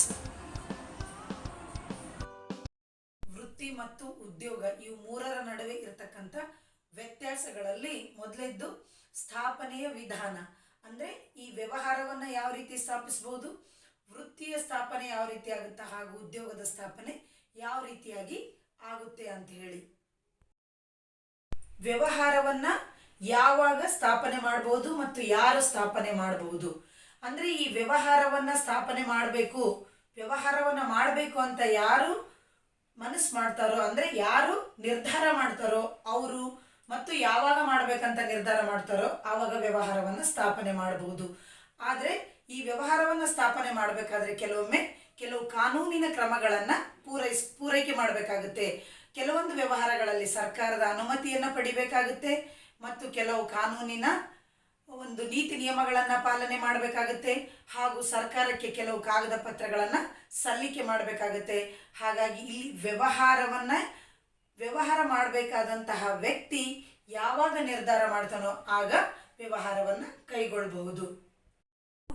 ವೃತ್ತಿಯನ್ನು ಯಾವಾಗ ಸ್ಥಾಪನೆ ಮಾಡಬಹುದು, ಯಾವ ರೀತಿಯಾಗಿ ಸ್ಥಾಪನೆ ಮಾಡಬಹುದು ಅಂದರೆ ವೃತ್ತಿಯನ್ನು ನಾವು ವೃತ್ತಿಪರ ಸಂಸ್ಥೆಗಳ ಸದಸ್ಯತ್ವವನ್ನು ಪಡೆಯುವುದರ ಮೂಲಕ ಮತ್ತು ಪ್ರಮಾಣ ಪತ್ರವನ್ನು ಪಡೆಯುವುದರ ಮೂಲಕ ವೃತ್ತಿಯನ್ನು ನಾವು ಸ್ಥಾಪನೆ ಮಾಡಬಹುದು. ಇದಕ್ಕೆ ಉದಾಹರಣೆ ಅಂದರೆ ಒಬ್ಬ ಡಾಕ್ಟರ್ ತನ್ನ ಶಿಕ್ಷಣವನ್ನು ಮುಗಿಸಿ ಪ್ರಮಾಣ ಪತ್ರವನ್ನ ಪಡೆದ ನಂತರವೇ ಆತ ತನ್ನ ವೃತ್ತಿಯನ್ನ ಸ್ಥಾಪನೆ ಮಾಡಬೇಕಾಗುತ್ತೆ. ಉದ್ಯೋಗವನ್ನ ನಾವು ಯಾವ ರೀತಿಯಾಗಿ ಸ್ಥಾಪನೆ ಮಾಡಬಹುದಂತಂದ್ರೆ ನೇಮಕಾತಿ ಪತ್ರವನ್ನ ಪಡೆಯುವುದರ ಮೂಲಕ ಮತ್ತು ಸೇವಾ ಒಪ್ಪಂದದ ಮೂಲಕ ಒಂದು ಉದ್ಯೋಗವನ್ನ ಸ್ಥಾಪನೆ ಮಾಡಬಹುದು. ಅಂದ್ರೆ ಇಲ್ಲಿ ಸೇವಾ ಒಪ್ಪಂದ ಅಂತಂದ್ರೆ ಅಗ್ರಿಮೆಂಟ್ ಲೆಟರ್ಗೆ ಸೈನ್ ಆಗೋದು. ಅಂದ್ರೆ ಒಬ್ಬ ಉದ್ಯೋಗದಾತ ಯಜಮಾನನ ನಡುವೆ ಮತ್ತು ಉದ್ಯೋಗಿಯ ನಡುವೆ ಆಗ್ತಕ್ಕಂಥ ಒಪ್ಪಂದದ ಮೂಲಕ ಹಾಗೂ ನೇಮಕಾತಿ ಪತ್ರವನ್ನ ಪಡಿತಕ್ಕಂಥದ್ದು. ಅಂದ್ರೆ ಇಲ್ಲಿ ಉದ್ಯೋಗದಾತ ಉದ್ಯೋಗಿಗೆ ಒಂದು ಅಪಾಯಿಂಟ್ಮೆಂಟ್ ಲೆಟರ್ ಅನ್ನ ಕೊಡ್ತಕ್ಕಂಥದ್ದು, ನೇಮಕಾತಿ ಪತ್ರವನ್ನ ಕೊಡ್ತಕ್ಕಂಥದ್ದು. ನೇಮಕಾತಿ ಪತ್ರವನ್ನ ಪಡೆದ ನಂತರ ಅವನು ಉದ್ಯೋಗಕ್ಕೆ ಒಂದು ಹಾಜರಾಗಬಹುದು. ಎರಡನೇ ವ್ಯತ್ಯಾಸ ಕಾರ್ಯ ಸ್ವರೂಪ. ವೃತ್ತಿ ಮತ್ತು ಉದ್ಯೋಗದ ವ್ಯತ್ಯಾಸಗಳಲ್ಲಿ ಎರಡನೇದ್ದು ಕಾರ್ಯ ಸ್ವರೂಪ. ಅಂದ್ರೆ ಕಾರ್ಯ ಸ್ವರೂಪ ಅಂದ್ರೆ ಈ ವ್ಯವಹಾರದಲ್ಲಿ ಯಾವ ರೀತಿಯಾಗಿ ಕೆಲಸವನ್ನ ಮಾಡಲಾಗುತ್ತೆ, ವೃತ್ತಿಯಲ್ಲಿ ಯಾವ ರೀತಿಯಾಗಿ ಕೆಲಸ ಮಾಡಲಾಗುತ್ತೆ ಹಾಗೂ ಉದ್ಯೋಗದಲ್ಲಿ ಯಾವ ರೀತಿಯಾಗಿ ಕೆಲಸವನ್ನ ಮಾಡಲಾಗುತ್ತೆ ಅಂತ ಹೇಳಿ. ವ್ಯವಹಾರದ ಕಾರ್ಯ ಸ್ವರೂಪ ಯಾವ ರೀತಿಯಾಗಿರುತ್ತೆ ಅಂದ್ರೆ ಸಾರ್ವಜನಿಕರಿಗೆ ಸರಕು ಸೇವೆಗಳನ್ನ ಪೂರೈಸುವುದು. ಅಂದ್ರೆ ಜನರಿಗೆ ಅವಶ್ಯವಿರುವಂತಹ ಸರಕು ಸೇವೆಗಳನ್ನು ಪೂರೈಕೆ ಮಾಡಲಾಗುತ್ತೆ. ಜನರ ಅಗತ್ಯತೆಗಳಿಗೆ ಅನುಗುಣವಾಗಿ ಸರಕು ಸೇವೆಗಳನ್ನು ಪೂರೈಕೆ ಮಾಡತಕ್ಕಂಥದ್ದು ವ್ಯವಹಾರದ ಕಾರ್ಯ ಸ್ವರೂಪವಾಗಿದೆ. ಇನ್ನು ವೃತ್ತಿಯ ಕಾರ್ಯ ಸ್ವರೂಪ ಅಂದ್ರೆ ವ್ಯಕ್ತಿಗತ ಹಾಗೂ ಪರಿಣತಿಯಿಂದ ಸೇವೆ ಸಲ್ಲಿಸುವುದು. ಇಲ್ಲಿ ವೃತ್ತಿ ಅಂದ್ರೆ ವ್ಯಕ್ತಿ ತನ್ನ ವಿಶೇಷ ಜ್ಞಾನ ಹಾಗೂ ಕೌಶಲ್ಯವನ್ನ ಉಪಯೋಗಿಸಿಕೊಂಡು ಜನರಿಗೆ ಸೇವೆಯನ್ನ ನೀಡುವಂತಹ ಕಾರ್ಯವನ್ನ ಮಾಡ್ತಾರೆ. ಅಂದ್ರೆ ಇಲ್ಲಿ ವೃತ್ತಿ ಅಂತಂದ್ರೆ ಇಲ್ಲಿ ವೈಯಕ್ತಿಕ ಸೇವೆಯನ್ನ ನೀಡಲಾಗುತ್ತೆ. ಅಂದ್ರೆ ಉದಾಹರಣೆಗೆ ಒಬ್ಬ ಶಿಕ್ಷಕ ತನ್ನ ಶಾಲೆಯಲ್ಲಿ ಹಲವಾರು ಮಕ್ಕಳಿಗೆ ಒಂದೇ ಬಾರಿ ಪಾಠ ಮಾಡಬಹುದು. ಆದರೆ ಇಲ್ಲಿ ವೃತ್ತಿಯಲ್ಲಿ ಅಂದ್ರೆ ಒಬ್ಬ ವೈದ್ಯ ಹಲವಾರು ರೋಗಿಗಳಿಗೆ ಒಂದೇ ಬಾರಿ ಚಿಕಿತ್ಸೆ ನೀಡಲಿಕ್ಕೆ ಬರೋದಿಲ್ಲ. ಅಂದ್ರೆ ಇಲ್ಲಿ ವ್ಯಕ್ತಿಯ ರೋಗಕ್ಕನುಗುಣವಾಗಿ ವೈಯಕ್ತಿಕವಾಗಿ ಚಿಕಿತ್ಸೆಯನ್ನು ನೀಡಬೇಕಾಗುತ್ತೆ. ಅಂದ್ರೆ ಇಲ್ಲಿ ವೃತ್ತಿಯಲ್ಲಿ ವೈಯಕ್ತಿಕ ಸೇವೆಯನ್ನ ನೀಡಲಾಗುತ್ತೆ. ಉದ್ಯೋಗದ ಕಾರ್ಯ ಸ್ವರೂಪ ಯಾವ ರೀತಿಯಾಗಿರುತ್ತಂದ್ರೆ ಸೇವಾ ಒಪ್ಪಂದ ಹಾಗೂ ನಿಯಮಗಳಿಗೆ ಅನುಸಾರವಾಗಿ ಕಾರ್ಯವನ್ನ ನಿರ್ವಹಿಸಲಾಗುತ್ತೆ. ಅಂದ್ರೆ ಇಲ್ಲಿ ಉದ್ಯೋಗದಾತನು ಮತ್ತು ಉದ್ಯೋಗಸ್ಥ ಇವರಿಬ್ಬರ ಮಧ್ಯೆ ಆಗಿರತಕ್ಕಂಥ ಒಪ್ಪಂದ ಹಾಗೂ ಆ ಒಂದು ಉದ್ಯೋಗದಾತ ಯಜಮಾನನ ನೀತಿ ನಿಯಮಗಳಿಗೆ ಅನುಸಾರವಾಗಿ ಇಲ್ಲಿ ಉದ್ಯೋಗಿ ಕೆಲಸವನ್ನ ಮಾಡಬೇಕಾಗುತ್ತೆ. ಮೂರನೇ ವ್ಯತ್ಯಾಸ ಅರ್ಹತೆ. ಮೂರನೇದು ಅರ್ಹತೆ. ಅರ್ಹತೆ ಅಂದ್ರೆ ಇಲ್ಲಿ ವಿದ್ಯಾರ್ಹತೆ. ಒಂದು ವ್ಯವಹಾರವನ್ನ ಮಾಡಬೇಕಾದ್ರೆ ಅವ್ರಿಗೆ ಏನು ಕ್ವಾಲಿಫಿಕೇಶನ್ ಆಗಿರ್ಬೇಕಂದ್ರೆ ಆತನ ವಿದ್ಯಾರ್ಹತೆ ಯಾವ ರೀತಿಯಾಗಿರ್ಬೇಕು ಅಂದ್ರೆ ಇಲ್ಲಿ ವ್ಯವಹಾರವನ್ನ ಕೈಗೊಳ್ಳಲಿಕ್ಕೆ ಯಾವುದೇ ವಿದ್ಯಾರ್ಹತೆಯ ಅವಶ್ಯಕತೆ ಇರುವುದಿಲ್ಲ. ವೃತ್ತಿಯಲ್ಲಿ ನಿರ್ದಿಷ್ಟ ವಿದ್ಯಾರ್ಹತೆ ಮತ್ತು ತರಬೇತಿಯ ಅವಶ್ಯಕತೆ ಇರುತ್ತೆ. ಉದಾಹರಣೆಗೆ ಡಾಕ್ಟರ್ಸ್, ಲಾಯರ್ಸ್, ಇಂಜಿನಿಯರ್ಸ್. ಇವ್ರೇನಂತಂದ್ರೆ ಡಾಕ್ಟರ್ಸ್ ಅಂದ್ರೆ ತಮ್ಮದು MBBS ಮುಗ್ದಿರ್ಲೇಬೇಕಾಗುತ್ತೆ ಮತ್ತು ಇಂಜಿನಿಯರಿಂಗ್ ಮುಗ್ದಿರ್ಲೇಬೇಕಾಗುತ್ತೆ. ಚಾರ್ಟರ್ಡ್ ಅಕೌಂಟೆಂಟ್ ತಮ್ಮ CA ಕಂಪ್ಲೀಟ್ ಮಾಡಿರ್ಬೇಕಾಗುತ್ತೆ. ಇಲ್ಲಿ ಏನಂತಂದ್ರೆ ತಮ್ಮ ಒಂದು ಶಿಕ್ಷಣ ಮುಗಿದ ತಕ್ಷಣ ಅವರು ತಮ್ಮ ಒಂದು ವೃತ್ತಿಯನ್ನು ಕೈಗೊಳ್ಳಲಿಕ್ಕೆ ಸಾಧ್ಯ ಇಲ್ಲ. ಹಾಗಾಗಿ ಈ MBBS ಮುಗಿದ ನಂತರ ಅವರಿಗೆ ಇಂಟರ್ನ್ಶಿಪ್ ಅಂತ ಹೇಳಾಗ್ತಾರೆ. ಅಂದ್ರೆ ಅವರಿಗೆ ತರಬೇತಿಯ ಅವಶ್ಯಕತೆ ಇರುತ್ತೆ. ಹಾಗಾಗಿ ವೃತ್ತಿಯಲ್ಲಿ ಒಂದು ನಿರ್ದಿಷ್ಟ ವಿದ್ಯಾರ್ಹತೆ ಮತ್ತು ತರಬೇತಿಯ ಅವಶ್ಯಕತೆ ಇರುತ್ತೆ. ಇಲ್ಲಿ ಉದ್ಯೋಗಕ್ಕೆ ಯಾವ ರೀತಿ ಅರ್ಹತೆ ಇರಬೇಕಂದ್ರೆ ಇಲ್ಲಿ ಉದ್ಯೋಗದಾತನು ನಿಗದಿಪಡಿಸಿದ ವಿದ್ಯಾರ್ಹತೆ ಮತ್ತು ತರಬೇತಿಯ ಅವಶ್ಯಕತೆ ಇರುತ್ತೆ. ಅಂದ್ರೆ ಉದ್ಯೋಗದಾತನಿಗೆ ಯಾವ ರೀತಿಯ ವಿದ್ಯಾರ್ಹತೆಯುಳ್ಳ ಕೆಲಸಗಾರರ ಅವಶ್ಯಕತೆ ಇರುತ್ತೋ, ಕೆಲವೊಂದ್ಸರಿ ವಿದ್ಯಾರ್ಹತೆ ಇರತಕ್ಕಂಥ ವ್ಯಕ್ತಿಗಳ ಅವಶ್ಯಕತೆ ಇರುತ್ತೆ. ಕೆಲವೊಮ್ಮೆ ಯಾವುದೇ ವಿದ್ಯಾರ್ಹತೆ ಇಲ್ಲದ ವ್ಯಕ್ತಿಗಳ ಒಂದು ಕೆಲಸವನ್ನು ಸಹ ಆ ಒಂದು ಉದ್ಯೋಗದಾತ ಪಡಿಬಹುದು. ಉದಾಹರಣೆಗೆ ಅಂದ್ರೆ ಇಲ್ಲಿ ನಾವು 3 ರೀತಿಯ ಕೆಲಸಗಳನ್ನ ನೋಡಬಹುದು: ಉನ್ನತ ಹಂತ, ಮಧ್ಯಮ ಹಂತ, ಕೆಳ ಹಂತ. ಈ ಉನ್ನತ ಹಂತದಲ್ಲಿ ಒಂದು ಡಬಲ್ ಡಿಗ್ರಿ ಮಾಡಿದಂತಹ ಕೆಲಸಗಾರರ ಅವಶ್ಯಕತೆ ಇದ್ರೆ, ಮಧ್ಯಮ ಹಂತದಲ್ಲಿ ಒಂದು ಡಿಗ್ರಿ ಹೋಲ್ಡರ್ಸ್ ಇದ್ರೆ ಸಾಕಾಗುತ್ತೆ. ಅದೇ ರೀತಿ ಕೆಳ ಹಂತದಲ್ಲಿ 10th PUC ಅಥವಾ ಕೆಲವೊಂದ್ಸರಿ ಓದೇ ಇರತಕ್ಕಂಥ ಅನಕ್ಷರಸ್ಥರನ್ನು ಸಹ ನಾವು ಕೆಲಸಕ್ಕೆ ತೆಗೆದುಕೊಳ್ಳಬಹುದು. ಹಾಗಾಗಿ ಇಲ್ಲಿ ಉದ್ಯೋಗದಾತ ನಿಗದಿಪಡಿಸಿದ ವಿದ್ಯಾರ್ಹತೆ ಮತ್ತು ತರಬೇತಿಯ ಅವಶ್ಯಕತೆ ಇರುತ್ತೆ. ನಾಲ್ಕನೇ ವ್ಯತ್ಯಾಸ ಪ್ರತಿಫಲ. ನಾಲ್ಕನೇದು ಪ್ರತಿಫಲ ವ್ಯವಹಾರದಲ್ಲಿ ನಾವು ಪ್ರತಿಫಲವಾಗಿ ಲಾಭವನ್ನು ಪಡಿತೀವಿ. ವೃತ್ತಿಯಲ್ಲಿ ಪ್ರತಿಫಲವಾಗಿ ಶುಲ್ಕ ಅಂದರೆ ಫೀಸ್ ಅಂತ ಹೇಳಿ ಪಡಿತೀವಿ. ಮತ್ತು ಉದ್ಯೋಗದಲ್ಲಿ ಸಂಬಳ ಅಥವಾ ಕೂಲಿಯನ್ನು ಪ್ರತಿಫಲವಾಗಿ ಪಡಿತೀವಿ. ಬಂಡವಾಳದ ಹೂಡಿಕೆ ಇಲ್ಲಿ ವ್ಯವಹಾರದ ಗಾತ್ರ ಮತ್ತು ಸ್ವರೂಪಕ್ಕೆ ಅನುಗುಣವಾಗಿ ಬಂಡವಾಳದ ಅವಶ್ಯಕತೆ ಇರುತ್ತೆ. ಅಂದರೆ ನಾವು ದೊಡ್ಡ ಪ್ರಮಾಣದ ವ್ಯವಹಾರವನ್ನು ಕೈಗೊಂಡ್ರೆ ದೊಡ್ಡ ಮೊತ್ತದ ಬಂಡವಾಳದ ಅವಶ್ಯಕತೆ ಇರುತ್ತೆ. ನಾವು ಸಣ್ಣ ಪ್ರಮಾಣದ ವ್ಯವಹಾರವನ್ನು ಕೈಗೊಂಡ್ರೆ ಸಣ್ಣ ಪ್ರಮಾಣದ ಅಥವಾ ಸಣ್ಣ ಮೊತ್ತದ ಒಂದು ಬಂಡವಾಳದ ಅವಶ್ಯಕತೆ ಇರುತ್ತೆ. ವೃತ್ತಿಯಲ್ಲಿ ಕನಿಷ್ಠ ಪ್ರಮಾಣದ ಬಂಡವಾಳದ ಅವಶ್ಯಕತೆ ಇರುತ್ತೆ. ಅಂದರೆ ಇಲ್ಲಿ ವೃತ್ತಿಯಲ್ಲಿ ಕಡಿಮೆ ಪ್ರಮಾಣದ ಬಂಡವಾಳದ ಅವಶ್ಯಕತೆ ಇರುತ್ತೆ. ಆದರೆ ಉದ್ಯೋಗದಲ್ಲಿ ಯಾವುದೇ ರೀತಿಯ ಬಂಡವಾಳದ ಅವಶ್ಯಕತೆ ಇರುವುದಿಲ್ಲ. ಯಾಕಂದ್ರೆ ಇಲ್ಲಿ ಉದ್ಯೋಗದಾತ ಕೊಟ್ಟಿರುವ ಕೆಲಸವನ್ನ ಮಾತ್ರ ಇಲ್ಲಿ ನಿರ್ವಹಿಸಲಾಗುತ್ತೆ. ಹಾಗಾಗಿ ಆತ ಒಂದು ಯಾವುದೇ ರೀತಿಯ ಬಂಡವಾಳದ ಹೂಡಿಕೆ ಮಾಡುವ ಅವಶ್ಯಕತೆ ಇರುವುದಿಲ್ಲ. ನಷ್ಟ ಭಯ ವ್ಯವಹಾರದಲ್ಲಿ ಬಹಳ ಮಟ್ಟಿನ ನಷ್ಟ ಭಯ ಇರುತ್ತೆ. ಅಂದರೆ ಹೆಚ್ಚಿನ ನಷ್ಟ ಭಯವನ್ನು ಕಾಣಬಹುದು. ಆದರೆ ವೃತ್ತಿಯಲ್ಲಿ ಕಡಿಮೆ ನಷ್ಟ ಭಯ ಇರುತ್ತೆ. ಯಾಕಂದರೆ ಅಲ್ಲಿ ಕನಿಷ್ಠ ಪ್ರಮಾಣದ ಬಂಡವಾಳ ಹೂಡಿಕೆ ಮಾಡಲಾಗಿರುತ್ತೆ. ಹಾಗಾಗಿ ಅಲ್ಲಿ ಕಡಿಮೆ ಪ್ರಮಾಣದ ನಷ್ಟ ಭಯವನ್ನು ಕಾಣ್ತೇವೆ. ಆದರೆ ಒಂದು ಉದ್ಯೋಗದಲ್ಲಿ ಯಾವುದೇ ರೀತಿಯ ನಷ್ಟ ಭಯ ಇರುವುದಿಲ್ಲ. ಯಾಕಂದರೆ ಅಲ್ಲಿ ಯಾವುದೇ ರೀತಿಯ ಬಂಡವಾಳದ ಹೂಡಿಕೆ ಮಾಡಿರೋದಿಲ್ಲ. ಹಾಗಾಗಿ ಅಲ್ಲಿ ನಷ್ಟ ಭಯದ ಮಾತೇ ಇರುವುದಿಲ್ಲ. ಹಿತಾಸಕ್ತಿಯ ವರ್ಗಾವಣೆ ಇಲ್ಲಿ ಹಿತಾಸಕ್ತಿಯ ವರ್ಗಾವಣೆ ಅಂದರೆ ಮಾಲೀಕತ್ವದ ವರ್ಗಾವಣೆ ಅಂತೇಳಿ. ಈ ಒಂದು ಮಾಲೀಕತ್ವದ ವರ್ಗಾವಣೆಯನ್ನು ವ್ಯವಹಾರದಲ್ಲಿ ಸಾಧ್ಯವಿದೆ.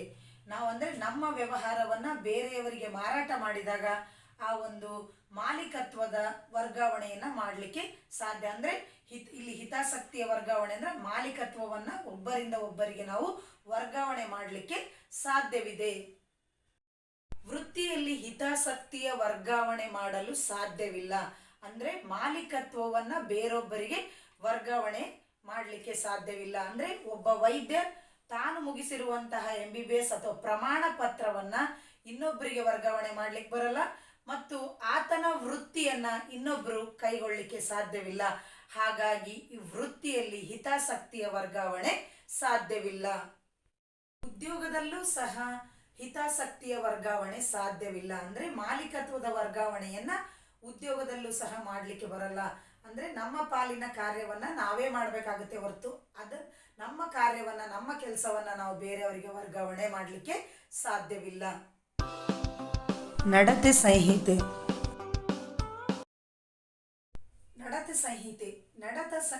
ಸಂಹಿತೆ ಅಂತಂದ್ರೆ ಒಬ್ಬ ವ್ಯವಹಾರಸ್ಥನಾಗಿ, ಒಬ್ಬ ವೃತ್ತಿದಾರನಾಗಿ, ಒಬ್ಬ ಉದ್ಯೋಗಸ್ಥನಾಗಿ ಆತನ ನಡತೆ ಅಥವಾ ವರ್ತನೆ ಯಾವ ರೀತಿಯಾಗಿರಬೇಕು, ಯಾವ ರೀತಿಯಾಗಿ ತಾನು ನಡೆದುಕೊಳ್ಳಬೇಕು ಅಂತಕ್ಕಂಥದ್ದು.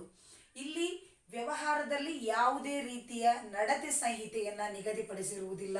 ಅಂದರೆ ವ್ಯವಹಾರದಲ್ಲಿ ಇದೇ ರೀತಿಯಾಗಿ ವರ್ತಿಸಬೇಕಂತೇಳಿ ಯಾವುದೇ ರೀತಿಯ ನಡತೆ ಸಂಹಿತೆಯನ್ನು ಹೊಂದಿರೋದಿಲ್ಲ. ವೃತ್ತಿಯಲ್ಲಿ ನಡತೆ ಸಂಹಿತೆಯನ್ನು ಪಾಲಿಸಬೇಕಾಗುತ್ತೆ. ಅಂದರೆ ಈ ವೃತ್ತಿಪರ ಸದಸ್ಯತ್ವವನ್ನು ಪಡೆದಿರ್ತಾರೆ. ಆ ಸದಸ್ಯತ್ವದ ಮೂಲಕ ಅವರು ತಮ್ಮ ಒಂದು ವರ್ತನೆಯನ್ನು, ನಡತೆಯನ್ನು ಇದೇ ರೀತಿಯಲ್ಲಿ ಇರಬೇಕಂತೇಳಿ ಅವರಿಗೆ ಕೆಲವು ನೀತಿ ನಿಯಮಗಳಿರ್ತಾವ. ಆ ನೀತಿ ನಿಯಮಗಳ ಪ್ರಕಾರನೇ ಅವರು ತಮ್ಮ ವರ್ತನೆಯನ್ನು ಮಾಡಬೇಕಾಗುತ್ತೆ. ಅಂದರೆ ಇಲ್ಲಿ ನಡತೆ ಸಂಹಿತೆಯನ್ನು ವೃತ್ತಿಪರರು ಪಾಲಿಸಲೇಬೇಕಾಗುತ್ತೆ. ಉದ್ಯೋಗದಲ್ಲಿ ಉದ್ಯೋಗದಾತನು ನಿಗದಿಪಡಿಸಿರುವ ಮಾನದಂಡಗಳನ್ನು, ಅಂದರೆ ನಡತೆಯ ಮಾನದಂಡಗಳನ್ನು ಪಾಲಿಸಲೇಬೇಕಾಗುತ್ತೆ. ಅಂದರೆ ಉದ್ಯೋಗದಾತನು ಕೆಲವು ನೀತಿ ನಿಯಮಗಳನ್ನು ಸೃಷ್ಟಿಸಿರ್ತಾರೆ. ಅಂದರೆ ಆತ ಮಾಡಿರುವಂತಹ ನೀತಿ ನಿಯಮಗಳನ್ನು ಆತನ ಕೈ ಕೆಳಗೆ ಕಾರ್ಯನಿರ್ವಹಿಸುವಂತಹ ಎಲ್ಲ ಉದ್ಯೋಗಿಗಳು ಪಾಲನೆ ಮಾಡಬೇಕಾಗತ್ತೆ. ಇಲ್ಲಿ ಉದ್ಯೋಗದಾತನು ನಿಗದಿಪಡಿಸಿದ ಮಾನದಂಡಗಳು, ನಡತೆಯ ಮಾನದಂಡಗಳನ್ನು ಉದ್ಯೋಗಸ್ಥರು ನಿರ್ವಹಿಸಬೇಕಾಗುತ್ತೆ. ವ್ಯವಹಾರ, ವೃತ್ತಿ ಮತ್ತು ಉದ್ಯೋಗ. ಆರ್ಥಿಕ ಚಟುವಟಿಕೆಗಳನ್ನು 3 ಪ್ರಮುಖ ಭಾಗಗಳಾಗಿ ವಿಂಗಡಿಸಬಹುದು. ಅವುಗಳೆಂದರೆ ವ್ಯವಹಾರ, ವೃತ್ತಿ ಮತ್ತು ಉದ್ಯೋಗ. ಅದರಲ್ಲಿ ಮೊದಲನೇದು ವ್ಯವಹಾರ. ವ್ಯವಹಾರವು ಆರ್ಥಿಕ ಚಟುವಟಿಕೆಯಾಗಿದ್ದು ಲಾಭ ಗಳಿಸುವ ಮುಖ್ಯ ಉದ್ದೇಶದಿಂದ ಸರಕು ಮತ್ತು ಸೇವೆಗಳ ಉತ್ಪಾದನೆ ಅಥವಾ ಖರೀದಿ ಮತ್ತು ಮಾರಾಟ ಹಾಗೂ ಸರಬರಾಜಿಗೆ ಸಂಬಂಧಿಸಿದೆ. ವೃತ್ತಿ. ವೃತ್ತಿಯು ಕೆಲವು ವ್ಯಕ್ತಿಗಳು ತಮ್ಮ ಕಸಬುಗಳಲ್ಲಿ ವಿಶೇಷ ಜ್ಞಾನ ಮತ್ತು ಕೌಶಲ್ಯವನ್ನು ಬಳಸಿಕೊಂಡು ಸಲ್ಲಿಸುವ ಸೇವೆ ಅಥವಾ ಚಟುವಟಿಕೆಗಳನ್ನು ಒಳಗೊಂಡಿದೆ.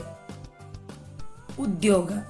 ಉದ್ಯೋಗವು ಜೀವನ ನಿರ್ವಹಣೆಯ ಕಸುಬಾಗಿದ್ದು ಇಲ್ಲಿ ವ್ಯಕ್ತಿಗಳು ಇತರರ ಸೂಚನೆಗೆ ಅನುಗುಣವಾಗಿ ಕೆಲಸಗಳನ್ನು ನಿರ್ವಹಿಸಿ ಪ್ರತಿಫಲವಾಗಿ ಸಂಭಾವನೆಯನ್ನು ಪಡೆಯುತ್ತಾರೆ. ವ್ಯವಹಾರ, ವೃತ್ತಿ ಮತ್ತು ಉದ್ಯೋಗಗಳ ಹೋಲಿಕೆ. ಹೋಲಿಕೆಯ ಆಧಾರ: ವ್ಯವಹಾರ, ವೃತ್ತಿ, ಉದ್ಯೋಗ. ಮೊದಲನೇದು ಸ್ಥಾಪನೆಯ ವಿಧಾನ. ಉದ್ದಿಮೆದಾರ ನಿರ್ಧಾರ ಮಾಡಿದಾಗ ಮತ್ತು ಅಗತ್ಯವಿದ್ದಲ್ಲಿ ಕಾನೂನು ಕ್ರಮಗಳ ಮೂಲಕ. ವೃತ್ತಿ. ವೃತ್ತಿಪರ ಸಂಸ್ಥೆಯ ಸದಸ್ಯತ್ವ ಪಡೆಯುವುದರ ಮೂಲಕ ಮತ್ತು ಪ್ರಮಾಣಪತ್ರ ಪಡೆಯುವುದರ ಮೂಲಕ. ಇನ್ನು ಉದ್ಯೋಗ. ನೇಮಕಾತಿ ಪತ್ರ ಮತ್ತು ಸೇವಾ ಒಪ್ಪಂದದ ಮೂಲಕ. ಎರಡನೇ ವ್ಯತ್ಯಾಸ ಕಾರ್ಯಸ್ವರೂಪ. ವ್ಯವಹಾರ ಸಾರ್ವಜನಿಕರಿಗೆ ಸರಕು ಸೇವೆಗಳನ್ನು ಒದಗಿಸುವುದು.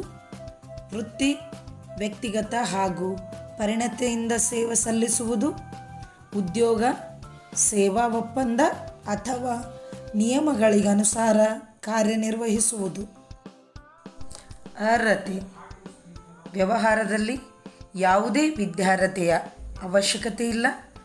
ವೃತ್ತಿಯಲ್ಲಿ ನಿರ್ದಿಷ್ಟ ವಿದ್ಯಾರ್ಹತೆ ಮತ್ತು ತರಬೇತಿಯ ಅವಶ್ಯಕತೆ ಇದೆ. ಉದ್ಯೋಗದಲ್ಲಿ ಉದ್ಯೋಗದಾತ ನಿಗದಿಪಡಿಸಿದ ವಿದ್ಯಾರ್ಹತೆ ಮತ್ತು ತರಬೇತಿಯ ಅವಶ್ಯಕತೆ ಇದೆ. ಪ್ರತಿಫಲ. ವ್ಯವಹಾರದಲ್ಲಿ ಲಾಭ, ವೃತ್ತಿಯಲ್ಲಿ ಶುಲ್ಕ ಹಾಗೂ ಉದ್ಯೋಗದಲ್ಲಿ ಸಂಬಳ ಅಥವಾ ಕೂಲಿ. ಫಿಫ್ತ್ ಒನ್ ಬಂಡವಾಳ ಹೂಡಿಕೆ.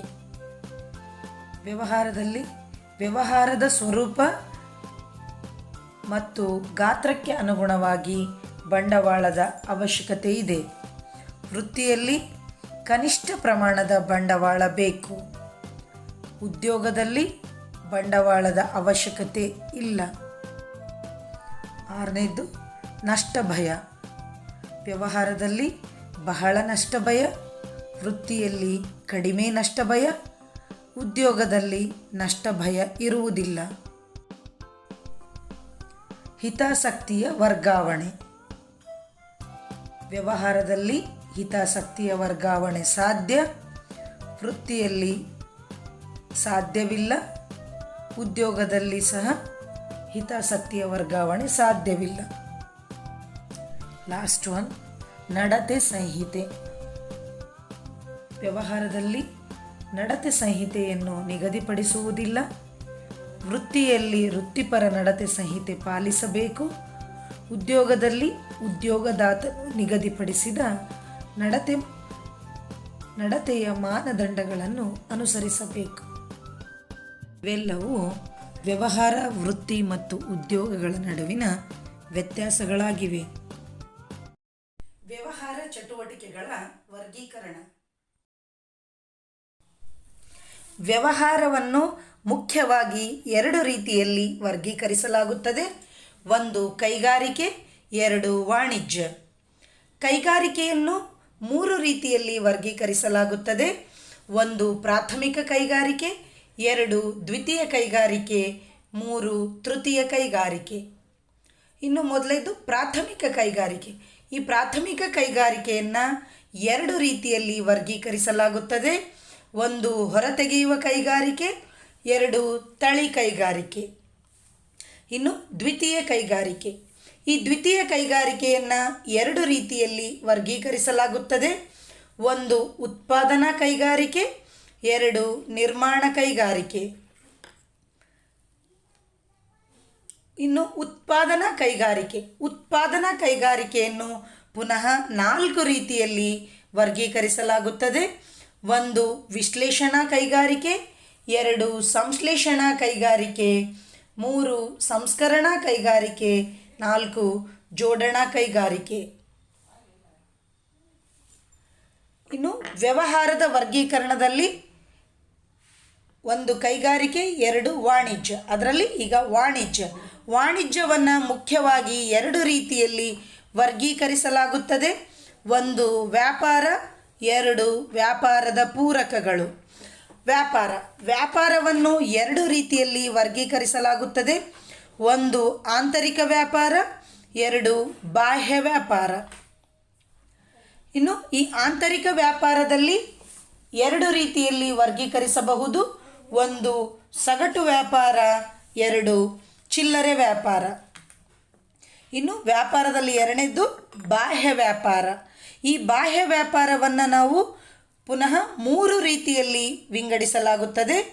1 ರಫ್ತು ವ್ಯಾಪಾರ, 2 ಆಮದು ವ್ಯಾಪಾರ, 3 ಪುನರ್ರಫ್ತು ವ್ಯಾಪಾರ. ಇನ್ನು ಈ ವಾಣಿಜ್ಯವನ್ನು ನಾವು 2 ರೀತಿಯಲ್ಲಿ ವರ್ಗೀಕರಿಸಲಾಗುತ್ತೆ. 1 ವ್ಯಾಪಾರ, 2 ವ್ಯಾಪಾರದ ಪೂರಕಗಳು. ಅಂದರೆ 2ನೇದೀಗ ವ್ಯಾಪಾರದ ಪೂರಕಗಳು ಅಂದರೆ ವ್ಯಾಪಾರದ ಸಹಾಯಕಗಳು ಅಂತೇಳಿ. ಈ ವ್ಯಾಪಾರದ ಸಹಾಯಕಗಳ ಅಥವಾ ಪೂರಕಗಳಲ್ಲಿ ಸಾರಿಗೆ, ದಾಸ್ತಾನುಗಾರಿಕೆ, ವಿಮೆ, ಬ್ಯಾಂಕಿಂಗ್ ಮತ್ತು ಹಣಕಾಸು, ಜಾಹೀರಾತು ಇವೆಲ್ಲವೂ ವ್ಯವಹಾರ ಚಟುವಟಿಕೆಗಳ ವರ್ಗೀಕರಣಗಳಾಗಿವೆ. ವ್ಯವಹಾರ ಎಂದರೆ ಸರಕು ಸೇವೆಗಳ ಉತ್ಪಾದನೆ, ಖರೀದಿ ಮತ್ತು ಮಾರಾಟಕ್ಕೆ ಸಂಬಂಧಿಸಿರುವುದನ್ನು ನಾವು ವ್ಯವಹಾರ ಅಂತೇಳಿ ಕರಿತೇವೆ. ಈ ವ್ಯವಹಾರ ಚಟುವಟಿಕೆಗಳ ವರ್ಗೀಕರಣ, ಈ ವ್ಯವಹಾರ ಚಟುವಟಿಕೆಗಳನ್ನು ಮುಖ್ಯವಾಗಿ 2 ರೀತಿಯಲ್ಲಿ ವರ್ಗೀಕರಿಸಲಾಗುತ್ತದೆ. 1 ಕೈಗಾರಿಕೆ, 2 ವಾಣಿಜ್ಯ. ಅದರಲ್ಲಿ ಮೊದಲನೇದು ಕೈಗಾರಿಕೆ ಎಂದರೇನು? ಕೈಗಾರಿಕೆ ಅಂದರೆ ಕಚ್ಚಾ ವಸ್ತುಗಳನ್ನು ಸಿದ್ಧ ವಸ್ತುಗಳನ್ನಾಗಿ ಪರಿವರ್ತಿಸುವುದನ್ನು ನಾವು ಕೈಗಾರಿಕೆ ಎಂದು ಕರೆಯುತ್ತೇವೆ. ಈ ಒಂದು ಕೈಗಾರಿಕೆಯನ್ನು ನಾವು ಪುನಃ 3 ರೀತಿಯಲ್ಲಿ ವರ್ಗೀಕರಿಸಲಾಗುತ್ತದೆ. 1 ಪ್ರಾಥಮಿಕ ಕೈಗಾರಿಕೆ, 2 ದ್ವಿತೀಯ ಕೈಗಾರಿಕೆ ಹಾಗೂ 3 ತೃತೀಯ ಕೈಗಾರಿಕೆ. ಪ್ರಾಥಮಿಕ ಕೈಗಾರಿಕೆ ಎಂದರೆ ನೈಸರ್ಗಿಕ ಸಂಪತ್ತನ್ನು ಹೊರತೆಗೆಯುವ ಹಾಗೂ ಪ್ರಾಣಿ ಹಾಗೂ ಸಸ್ಯ ಸಂಪನ್ಮೂಲಗಳನ್ನು ಮರು ಉತ್ಪಾದಿಸುವ ಹಾಗೂ ಅಭಿವೃದ್ಧಿಪಡಿಸುವ ಚಟುವಟಿಕೆಗಳನ್ನು ಪ್ರಾಥಮಿಕ ಕೈಗಾರಿಕೆ ಎಂದು ಕರೆಯುತ್ತೇವೆ. ಇಲ್ಲಿ ಪ್ರಾಥಮಿಕ ಕೈಗಾರಿಕೆಯಲ್ಲಿ ನೈಸರ್ಗಿಕ ಸಂಪತ್ತನ್ನು ಹೊರತೆಗೆಯುವುದು ಅಂದರೆ ಭೂಮಿಯ ಅಂತರಾಳದಲ್ಲಿ ಅಥವಾ ಭೂಗರ್ಭದಲ್ಲಿರ್ತಕ್ಕಂಥ ಚಿನ್ನ, ಬೆಳ್ಳಿ, ಕಬ್ಬಿಣ ಇತ್ಯಾದಿ ವಸ್ತುಗಳನ್ನು ಹೊರತೆಗೆತಕ್ಕಂಥದ್ದು ಮತ್ತು ನೈಸರ್ಗಿಕವಾಗಿ ದೊರೆಯುವಂತಹ ಎಲ್ಲ ಸಂಪತ್ತು ಪ್ರಾಥಮಿಕ ಕೈಗಾರಿಕೆಯಲ್ಲಿನೇ ಬರುತ್ತೆ. ಉದಾಹರಣೆಗೆ ಪಶು ಸಂಗೋಪನೆ ಮಾಡ್ತಕ್ಕಂಥದ್ದು, ನರ್ಸರಿಗಳಂದ್ರೆ ಇಲ್ಲಿ ಸಸ್ಯಗಳನ್ನು ಬೆಳೆಸಿ ಸಸ್ಯಗಳನ್ನು ಮಾರಾಟ ಮಾಡಿ ಅದರಿಂದ ಹಣವನ್ನು ಪಡಿತಕ್ಕಂಥದ್ದು. ಇಲ್ಲಿ ಪ್ರಾಥಮಿಕ ಕೈಗಾರಿಕೆ ಅಂದರೆ ಒಟ್ಟಾರೆಯಾಗಿ ನೈಸರ್ಗಿಕವಾಗಿ ಪಡೆಯುವ ಎಲ್ಲ ವಸ್ತುಗಳನ್ನು ನಾವು ಪ್ರಾಥಮಿಕ ಕೈಗಾರಿಕೆ ಎಂದು ಕರೆಯುತ್ತೇವೆ. ಪ್ರಾಥಮಿಕ ಕೈಗಾರಿಕೆಯನ್ನು ಪುನಃ 2 ರೀತಿಯಲ್ಲಿ ವರ್ಗೀಕರಿಸಲಾಗುತ್ತದೆ. 1 ಹೊರತೆಗೆಯುವ ಕೈಗಾರಿಕೆ, 2 ತಳಿ ಕೈಗಾರಿಕೆ. ಅದರಲ್ಲಿ ಮೊದಲೇದು ಹೊರತೆಗೆಯುವ ಕೈಗಾರಿಕೆ ಅಂದರೆ ನೈಸರ್ಗಿಕ ಮೂಲಗಳಿಂದ ಸರಕುಗಳನ್ನು ಅಥವಾ ವಸ್ತುಗಳನ್ನು ಹೊರತೆಗೆಯುವಂತಹ ಚಟುವಟಿಕೆಗಳಿಗೆ, ನೈಸರ್ಗಿಕ ಮೂಲಗಳಿಂದ ವಸ್ತುಗಳನ್ನು ಹೊರತೆಗೆಯುವ ಒಂದು ಚಟುವಟಿಕೆಯನ್ನು ನಾವು ಹೊರತೆಗೆಯುವ ಕೈಗಾರಿಕೆ ಅಂತೇಳಿ ಕರಿತೀವಿ. ಅಂದರೆ ನೈಸರ್ಗಿಕ ಮೂಲಗಳಿಂದ ಅಂದರೆ ಭೂಗರ್ಭದಿಂದ ಅಥವಾ ಭೂಮಿಯ ಅಂತರಾಳದಿಂದ ವಸ್ತುಗಳನ್ನು ಪಡಿತಕ್ಕಂಥದ್ದು ಅಥವಾ ಪ್ರಾಕೃತಿಕ ಮೂಲಗಳಿಂದ ಮೂಲ ಕಚ್ಚಾ ವಸ್ತುಗಳನ್ನು ಪಡೆಯುವುದನ್ನು ನಾವು ಹೊರತೆಗೆಯುವ ಕೈಗಾರಿಕೆ ಅಂತ ಹೇಳಿ ಕರಿತೀವಿ. ಇದಕ್ಕೆ ಉದಾಹರಣೆ ಅಂದರೆ ಗಣಿಗಾರಿಕೆಯ ಮೂಲಕ ಭೂಗರ್ಭದಲ್ಲಿ ಅಥವಾ ಭೂಮಿಯ ಅಂತರಾಳದಲ್ಲಿ ಇರತಕ್ಕಂಥ ಸಂಪತ್ತನ್ನ ಅಂದರೆ ಚಿನ್ನ, ಬೆಳ್ಳಿ, ಕಬ್ಬಿಣ ಇತ್ಯಾದಿ ವಸ್ತುಗಳನ್ನು ಹೊರತೆಗೆಯುವುದಾಗಿದೆ.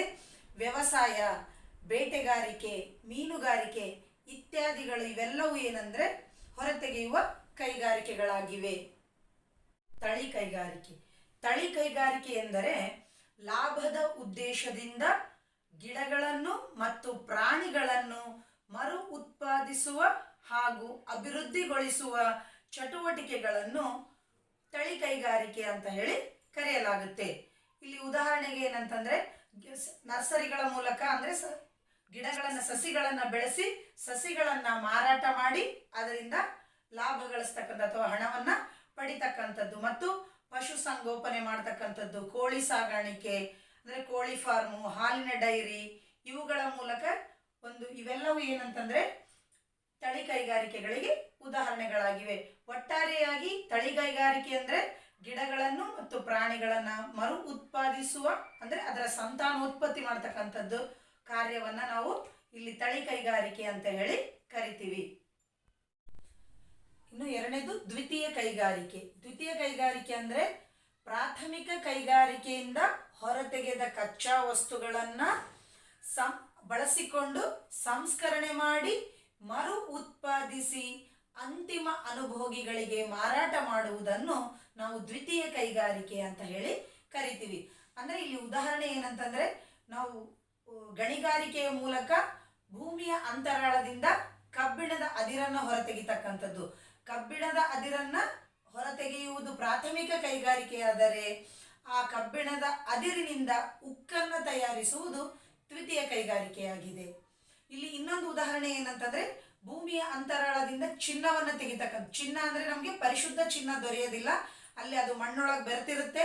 ಅದನ್ನ ಹೊರಗಡೆ ತೆಗೆದು ಅದನ್ನ ಶುದ್ಧೀಕರಿಸಿ ಪ್ಯೂರಿಫಿಕೇಶನ್ ಅಂದ್ರೆ ಸಂಸ್ಕರಣೆ ಮಾಡಿ ಆ ಶುದ್ಧವಾದ ಚಿನ್ನವನ್ನ ಮಾಡಿ ಅದರಿಂದ ಆಭರಣಗಳನ್ನ ತಯಾರಿಸಿ ಅಂತಿಮ ಅನುಭೋಗಿಗಳಂದ್ರೆ ಇಲ್ಲಿ ಗ್ರಾಹಕರಿಗೆ ಮಾರಾಟ ಮಾಡುವುದನ್ನ ನಾವು ದ್ವಿತೀಯ ಕೈಗಾರಿಕೆ ಅಂತ ಹೇಳಿ ಕರಿತೀವಿ. ದ್ವಿತೀಯ ಕೈಗಾರಿಕೆಗಳಲ್ಲಿ ಎರಡು ವಿಧಗಳು, ಒಂದು ಉತ್ಪಾದನಾ ಕೈಗಾರಿಕೆ, ಎರಡು ನಿರ್ಮಾಣ ಕೈಗಾರಿಕೆ. ಅದರಲ್ಲಿ ಮೊದಲೇದು ಉತ್ಪಾದನಾ ಕೈಗಾರಿಕೆ. ಉತ್ಪಾದನಾ ಕೈಗಾರಿಕೆ ಅಂದ್ರೆ ಕಚ್ಚಾ ವಸ್ತುಗಳನ್ನು ಸಿದ್ಧ ವಸ್ತುಗಳನ್ನಾಗಿ ಪರಿವರ್ತಿಸುವಂತಹ ಕೈಗಾರಿಕೆಗಳಿಗೆ ನಾವು ಉತ್ಪಾದನಾ ಕೈಗಾರಿಕೆ ಅಂತ ಹೇಳಿ ಕರೆಯಲಾಗುತ್ತೆ. ಇಲ್ಲಿ ಈ ಉತ್ಪಾದನಾ ಕೈಗಾರಿಕೆಗಳನ್ನು ನಾವು ಪುನಃ 4 ರೀತಿಯಲ್ಲಿ ವಿಂಗಡಿಸಲಾಗುತ್ತದೆ. ಒಂದು ವಿಶ್ಲೇಷಣಾ ಕೈಗಾರಿಕೆ, 2 ಸಂಶ್ಲೇಷಣಾ ಕೈಗಾರಿಕೆ, 3 ಸಂಸ್ಕರಣಾ ಕೈಗಾರಿಕೆ, 4 ಜೋಡಣಾ ಕೈಗಾರಿಕೆ. ಅದರಲ್ಲಿ ಮೊದಲದ್ದು ವಿಶ್ಲೇಷಣಾ ಕೈಗಾರಿಕೆ. ವಿಶ್ಲೇಷಣಾ ಕೈಗಾರಿಕೆ ಅಂದ್ರೆ ಒಂದೇ ಕಚ್ಚಾ ವಸ್ತುವಿನಿಂದ ಹಲವಾರು ಬಗೆಯ ವಸ್ತುಗಳನ್ನು ವಿಶ್ಲೇಷಿಸಿ ಪ್ರತ್ಯೇಕಿಸುವ ಕೈಗಾರಿಕೆಗಳಿಗೆ ವಿಶ್ಲೇಷಣಾ ಕೈಗಾರಿಕೆ ಅಂತ ಹೇಳಿ ಕರೆಯಲಾಗುತ್ತೆ. ಉದಾಹರಣೆಗೆ ತೈಲ ಸಂಸ್ಕರಣಾ ಘಟಕ ಅಂದ್ರೆ ಇಲ್ಲಿ ಭೂಮಿಯ ಅಂತರಾಳದಿಂದ ಪೆಟ್ರೋಲಿಯಂ ಅನ್ನ ಹೊರತೆಗೆದು ಅಂದ್ರೆ ಪೆಟ್ರೋಲಿಯಂ ಒಂದೇ ಕಚ್ಚಾ ವಸ್ತುವನ್ನು ಹೊರತೆಗೆದು ಆ ಪೆಟ್ರೋಲಿಯಂ ಅನ್ನ ಸಂಸ್ಕರಣೆ ಮಾಡಿ ಪೆಟ್ರೋಲ್, ಡೀಸೆಲ್, ಸೀಮೆ ಎಣ್ಣೆ ಈ ರೀತಿ ಇತ್ಯಾದಿ ವಸ್ತುಗಳನ್ನ ಹೊರತೆಗಿತಕ್ಕಂಥದ್ದು. ಅಂದ್ರೆ ಒಂದೇ ಕಚ್ಚಾ ವಸ್ತುವಿನಿಂದ ಹಲವಾರು ಬಗೆಯ ವಸ್ತುಗಳನ್ನ ಪ್ರತ್ಯೇಕಿಸಿ ಉತ್ಪಾದಿಸುವ ಕೈಗಾರಿಕೆಗಳಿಗೆ ವಿಶ್ಲೇಷಣಾ ಕೈಗಾರಿಕೆ ಅಂತ ಹೇಳಿ ಕರೆಯಲಾಗುತ್ತದೆ. ಎರಡನೇದು ಸಂಶ್ಲೇಷಣಾ ಕೈಗಾರಿಕೆ.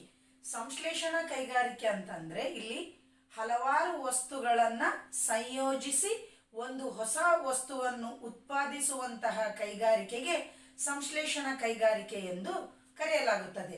ಉದಾಹರಣೆಗೆ ಸಿಮೆಂಟ್.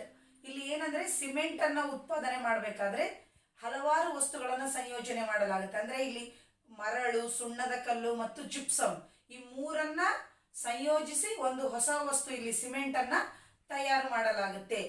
ಈ ಒಂದು ಸಂಶ್ಲೇಷಣಾ ಕೈಗಾರಿಕೆ ಅಂತಕ್ಕಂಥದ್ದು ವಿಶ್ಲೇಷಣಾ ಕೈಗಾರಿಕೆಗೆ ಅಪೋಸಿಟ್ ಅಂತ ಹೇಳ್ಬೋದು. ಅಂದ್ರೆ ಈ ಒಂದು ವಿಶ್ಲೇಷಣಾ ಕೈಗಾರಿಕೆಯಲ್ಲಿ ಒಂದು ವಸ್ತುವಿನಿಂದ ಹಲವಾರು ವಸ್ತುಗಳನ್ನು ತಯಾರು ಮಾಡಲಾಗುತ್ತೆ. ಆದರೆ ಈ ಸಂಶ್ಲೇಷಣಾ ಕೈಗಾರಿಕೆಯಲ್ಲಿ ಹಲವಾರು ವಸ್ತುಗಳನ್ನು ಸಂಯೋಜಿಸಿ ಒಂದು ಹೊಸ ವಸ್ತುವನ್ನ ತಯಾರು ಮಾಡ್ತಕ್ಕಂಥದ್ದಕ್ಕೆ ನಾವು ಸಂಶ್ಲೇಷಣಾ ಕೈಗಾರಿಕೆ ಅಂತ ಹೇಳಿ ಕರೆಯಲಾಗುತ್ತದೆ. ಮೂರನೇದು ಸಂಸ್ಕರಣಾ ಕೈಗಾರಿಕೆ. ಸಂಸ್ಕರಣಾ ಕೈಗಾರಿಕೆ ಅಂದ್ರೆ ಕಚ್ಚಾ ವಸ್ತುಗಳನ್ನು ಹಂತ ಹಂತವಾಗಿ ಸಿದ್ಧ ವಸ್ತುಗಳನ್ನಾಗಿ ತಯಾರಿಸುವುದನ್ನು ನಾವು ಸಂಸ್ಕರಣಾ ಕೈಗಾರಿಕೆ ಎಂದು ಕರೆಯುತ್ತೇವೆ.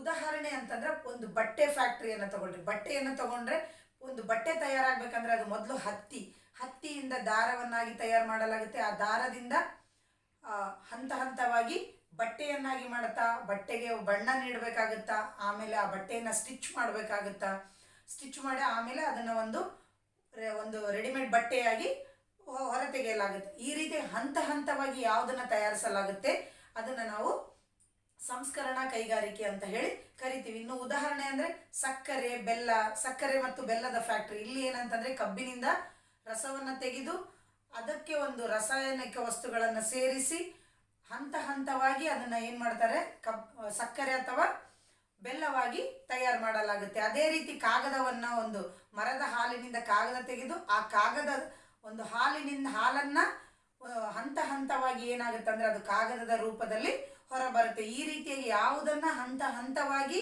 ಕಚ್ಚಾ ವಸ್ತುವನ್ನು ಸಿದ್ಧ ವಸ್ತುವನ್ನಾಗಿ ಮಾರ್ಪಡಿಸಲಾಗುತ್ತದೆಯೋ ಅದನ್ನು ಸಂಸ್ಕರಣಾ ಕೈಗಾರಿಕೆ ಎಂದು ಕರೆಯಬಹುದು. 4ನೇದು ಜೋಡಣಾ ಕೈಗಾರಿಕೆ. ಜೋಡಣಾ ಕೈಗಾರಿಕೆ ಅಂತ ಅಂದರೆ ಹಲವಾರು ವಿವಿಧ ಬಿಡಿ ಭಾಗಗಳನ್ನು ಜೋಡಿಸಿ ಒಂದು ಹೊಸ ವಸ್ತುವನ್ನು ಅಥವಾ ಹೊಸ ಸರಕನ್ನು ಉತ್ಪಾದಿಸುವುದಕ್ಕೆ ಜೋಡಣಾ ಕೈಗಾರಿಕೆ ಎಂದು ಕರೆಯಲಾಗುತ್ತದೆ. ಉದಾಹರಣೆ ಅಂತಂದರೆ ಒಂದು ಕಾರನ್ನು ತಯಾರಿಸ್ಬೇಕಂದ್ರೆ ಕಾರಿನ ಎಲ್ಲ ಒಂದು ಕಾರ್ ಕಂಪನಿ ಏನಂತಂದರೆ ಅದರ ಬಿಡಿ ಭಾಗಗಳನ್ನು ಬೇರೆ ಬೇರೆ ಕಂಪನಿಗಳಿಂದ ಖರೀದಿ ಮಾಡಿ ಆ ಎಲ್ಲ ಬಿಡಿ ಭಾಗಗಳನ್ನು ಜೋಡಿಸಿ ಒಂದು ಹೊಸ ವಸ್ತು ಕಾರನ್ನು ತಯಾರಿಸಿ ಮಾರಾಟ ಮಾಡಲಾಗುತ್ತೆ. ಅದೇ ರೀತಿ ಕಂಪ್ಯೂಟರ್ ಆಗಿರ್ಬೋದು, ಟಿವಿ ಆಗಿರ್ಬೋದು, ಅದರದ ಹಲವಾರು ಬಿಡಿ ಭಾಗಗಳನ್ನು ಜೋಡಿಸಿ ಒಂದು ಹೊಸ ವಸ್ತುವನ್ನು ತಯಾರಿಸುವುದನ್ನು ನಾವು ಜೋಡಣಾ ಕೈಗಾರಿಕೆ ಎಂದು ಕರೆಯುತ್ತೇವೆ. ದ್ವಿತೀಯ ಕೈಗಾರಿಕೆಯಲ್ಲಿ 2 ವಿಧಗಳು. ಒಂದು ಉತ್ಪಾದನಾ ಕೈಗಾರಿಕೆ, 2 ನಿರ್ಮಾಣ ಕೈಗಾರಿಕೆ. ಅದರಲ್ಲಿ 2ನೇದು ನಿರ್ಮಾಣ ಕೈಗಾರಿಕೆ. ನಿರ್ಮಾಣ ಕೈಗಾರಿಕೆ ಅಂತಂದರೆ ನಿರ್ಮಾಣಕ್ಕೆ ಸಂಬಂಧಪಟ್ಟಿದ್ದು, ಅಂದರೆ ಕನ್ಸ್ಟ್ರಕ್ಷನ್ ಅಂತ ಏನೇನು ಕರೀತೀವಲ್ಲ ಆ ನಿರ್ಮಾಣಕ್ಕೆ ಸಂಬಂಧಪಟ್ಟಿದ್ದು. ಇಲ್ಲಿ ನಿರ್ಮಾಣ ಅಂತಂದರೆ ಕಾಲುವೆ ನಿರ್ಮಾಣ, ಸೇತುವೆ ನಿರ್ಮಾಣ, ಅಣೆಕಟ್ಟಿನ ನಿರ್ಮಾಣ, ರಸ್ತೆ ನಿರ್ಮಾಣ, ಕಾಲುವೆ ನಿರ್ಮಾಣ ಇತ್ಯಾದಿ ಈ ನಿರ್ಮಾಣಗಳಿಗೆ ಸಂಬಂಧಪಟ್ಟಂತಹ ಕೈಗಾರಿಕೆಗಳಿಗೆ ನಿರ್ಮಾಣ ಕೈಗಾರಿಕೆಗಳು ಎಂದು ಕರೆಯುತ್ತೇವೆ. ನಮಗೆ ಪ್ರಾಥಮಿಕ ಕೈಗಾರಿಕೆ ಎಂದರೇನು ಮತ್ತು ದ್ವಿತೀಯ ಕೈಗಾರಿಕೆ ಏನು ಅನ್ನೋದು ಗೊತ್ತಾಯ್ತು. ಈಗ 3ನೇದು ತೃತೀಯ ಕೈಗಾರಿಕೆ. ಈ ತೃತೀಯ ಕೈಗಾರಿಕೆ ಅಂದರೆ ಇದು ಸೇವಾ ಸೌಲಭ್ಯಕ್ಕೆ ಸಂಬಂಧಪಟ್ಟಿದ್ದು, ಅಂದರೆ ಸೇವೆಗೆ ಸಂಬಂಧಪಟ್ಟ ಕೈಗಾರಿಕೆಯನ್ನು ನಾವು ತೃತೀಯ ಕೈಗಾರಿಕೆ ಅಂತ ಹೇಳಿ ಕರಿತೀವಿ. ಇಲ್ಲಿ ಸೇವೆ ಅಂದರೆ ಒಂದು ವ್ಯವಹಾರಕ್ಕೆ ಅಥವಾ ವ್ಯಾಪಾರಕ್ಕೆ ಸಹಾಯಕಗಳಾಗಿ ಯಾವ್ಯಾವ ಕೆಲಸ ಮಾಡ್ತಾವೋ ಅವೆಲ್ಲವನ್ನ ನಾವು ತೃತೀಯ ಕೈಗಾರಿಕೆ ಅಂತ ಹೇಳಿ ಕರಿತೀವಿ. ಉದಾಹರಣೆ ಅಂದರೆ ಬ್ಯಾಂಕಿಂಗ್ ಆಗಿರ್ಬೋದು, ಜಾಹೀರಾತು ಆಗಿರ್ಬೋದು, ವಿಮೆ ಆಗಿರ್ಬೋದು, ಇವೆಲ್ಲವೂ ತೃತೀಯ ಕೈಗಾರಿಕೆಗಳಿಗೆ ಉದಾಹರಣೆಗಳಾಗಿವೆ. ಅಂದರೆ ಇಲ್ಲಿ ಒಂದು ವ್ಯಾಪಾರವನ್ನು ಮಾಡಬೇಕಂತಂದ್ರೆ ಅಲ್ಲಿ ವ್ಯವಹಾರದಲ್ಲಿ ಉತ್ಪಾದಿಸಿದ ಸರಕುಗಳಿಗೆ ಮಾರಾಟ ಮಾಡಬೇಕಂದ್ರೆ ಅಥವಾ ಒಂದು ಸ್ಥಳದಿಂದ ಮತ್ತೊಂದು ಸ್ಥಳಕ್ಕೆ ಸಾಗಿಸಲಿಕ್ಕೆ ಸಾರಿಗೆ ವ್ಯವಸ್ಥೆ ಬೇಕು, ಮತ್ತು ನಷ್ಟ ಪರಿಹಾರಕ್ಕಾಗಿ ವಿಮೆಯ ಅವಶ್ಯಕತೆ ಇರುತ್ತೆ, ಮತ್ತು ವಸ್ತುವಿನ ಮಾಹಿತಿ ನೀಡಲಿಕ್ಕೆ ಜಾಹೀರಾತಿನ ಅವಶ್ಯಕತೆ ಇರುತ್ತೆ, ಮತ್ತು ವ್ಯವಹಾರವನ್ನು ಕೈಗೊಳ್ಳಲಿಕ್ಕೆ ಬ್ಯಾಂಕಿಂಗ್ ವ್ಯವಸ್ಥೆಯ ಅಥವಾ ಬ್ಯಾಂಕಿಂಗ್ ಸೇವಾ ಸೌಲಭ್ಯದ ಅವಶ್ಯಕತೆ ಇರುತ್ತೆ. ಹೀಗಾಗಿ ವ್ಯಾಪಾರಕ್ಕೆ ಅಥವಾ ವ್ಯವಹಾರಕ್ಕೆ ಸಹಾಯ ಮಾಡುವಂತಹ ಎಲ್ಲವೂ ಕೂಡ ತೃತೀಯ ಕೈಗಾರಿಕೆಗಳಾಗಿವೆ. ವ್ಯವಹಾರವನ್ನು ನಾವು ಮುಖ್ಯವಾಗಿ 2 ರೀತಿಯಲ್ಲಿ ವರ್ಗೀಕರಿಸಿದ್ದೇವೆ. ಒಂದು ಕೈಗಾರಿಕೆ, 2 ವಾಣಿಜ್ಯ. ಕೈಗಾರಿಕೆ ಕುರಿತು ನಮ್ಗೆ ಈಗಾಗಲೇ ಗೊತ್ತಾಗಿದೆ. 2ನೇದು ವಾಣಿಜ್ಯ. ವಾಣಿಜ್ಯ ಅಂದರೆ ಏನು? ವಾಣಿಜ್ಯ ಅಂದರೆ ಸರಕುಗಳನ್ನು ಉತ್ಪಾದಕರಿಂದ ಅಂತಿಮ ಅನುಭೋಗಿಗಳಿಗೆ ತಲುಪುವಂತೆ ಮಾಡುವಾಗ ಎದುರಾಗುವ ಅಡೆತಡೆಗಳನ್ನು ನಿವಾರಿಸುವಂತಹ ಒಂದು ವ್ಯವಸ್ಥೆಯನ್ನು ವಾಣಿಜ್ಯ ಎಂದು ಕರೆಯುತ್ತೇವೆ. ಅಂದರೆ ಇದರರ್ಥ ಇಲ್ಲಿ ವಾಣಿಜ್ಯ ಅಂದರೆ ಉತ್ಪಾದಿಸಿದ ಸರಕುಗಳನ್ನು ನಾವು ಮಾರಾಟ ಮಾಡ್ತೀವಿ. ಯಾರಿಗೆ ಮಾರಾಟ ಮಾಡ್ತೀವಿ? ಅಂತಿಮ ಗ್ರಾಹಕರಿಗೆ ಮಾರಾಟ ಮಾಡ್ತೀವಿ. ಪ್ರತಿಯೊಂದು ಸರಕನ್ನು ನಾವು ಅಂತಿಮ ಅನುಭೋಗಿಗಳಿಗೆ ಮಾರಾಟ ಮಾಡುವುದಕ್ಕಾಗಿಯೇ ನಾವು ವ್ಯವಹಾರವನ್ನು ಕೈಗೊಳ್ತೀವಿ. ಹಾಗಾದರೆ ನೇರವಾಗಿ ನಾವು ಉತ್ಪಾದಿಸಿದ ಸರಕುಗಳನ್ನು ಗ್ರಾಹಕರಿಗೆ ಮಾರಾಟ ಮಾಡಲಿಕ್ಕೆ ಸಾಧ್ಯವಿಲ್ಲ. ಹಾಗಾಗಿ ಇಲ್ಲಿ ಸಗಟು ವ್ಯಾಪಾರಿಗಳು, ಚಿಲ್ಲರೆ ವ್ಯಾಪಾರಿಗಳು, ಮಧ್ಯವರ್ತಿಗಳು ಮತ್ತು ಸಾರಿಗೆ ವ್ಯವಸ್ಥೆ, ಜಾಹೀರಾತು, ವಿಮೆ, ಬ್ಯಾಂಕಿಂಗ್ ಈ ಎಲ್ಲ ಸೌಲಭ್ಯಗಳ ಒಂದು ಅವಶ್ಯಕತೆ ಇರುತ್ತೆ. ಇವೆಲ್ಲವೂ ಕೂಡ ವ್ಯಾಪಾರಕ್ಕೆ ಪೂರಕಗಳಾಗಿ ಸಹಾಯಕಗಳಾಗಿ ಕೆಲಸ ಮಾಡ್ತವೆ. ಈ ಎಲ್ಲ ಸೌಲಭ್ಯಗಳನ್ನು ಬಳಸಿಕೊಂಡು ನಾವು ವ್ಯವಹಾರದಲ್ಲಿ ಉತ್ಪಾದಕರಿಂದ ಗ್ರಾಹಕರಿಗೆ ಸರಕುಗಳನ್ನು ತಲುಪಿಸುವಾಗ ಈ ಎಲ್ಲ ವಿಷಯಗಳ ಬಗ್ಗೆ ಏನು ತಿಳಿದುಕೊಳ್ತೇವೆ ಅದನ್ನು ನಾವು ವಾಣಿಜ್ಯ ಎಂದು ಕರೆಯುತ್ತೇವೆ. ವಾಣಿಜ್ಯವನ್ನು ನಾವು ಎರಡು ರೀತಿಯಲ್ಲಿ ವರ್ಗೀಕರಿಸುತ್ತೇವೆ. ಒಂದು ವ್ಯಾಪಾರ, ಎರಡು ವ್ಯಾಪಾರದ ಪೂರಕಗಳು. ಅದರಲ್ಲಿ ಮೊದಲೇದು ವ್ಯಾಪಾರ. ವ್ಯಾಪಾರ ಅಂದರೆ ಏನು?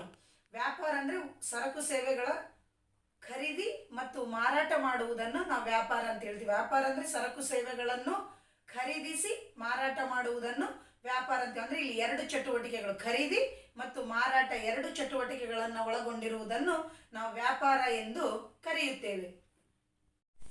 ವ್ಯಾಪಾರವನ್ನು ನಾವು ಎರಡು ರೀತಿಯಲ್ಲಿ ವಿಂಗಡಿಸಲಾಗುತ್ತದೆ. ಒಂದು ಆಂತರಿಕ ವ್ಯಾಪಾರ, ಇನ್ನೊಂದು ಬಾಹ್ಯ ವ್ಯಾಪಾರ. ಅದರಲ್ಲಿ ಮೊದಲೇದು ಆಂತರಿಕ ವ್ಯಾಪಾರ.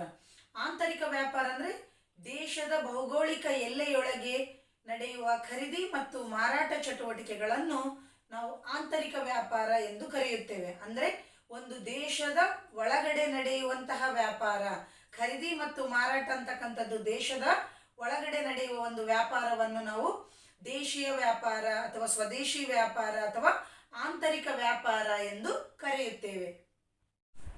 ಆಂತರಿಕ ವ್ಯಾಪಾರದಲ್ಲಿ ಎರಡು ವಿಧಗಳು.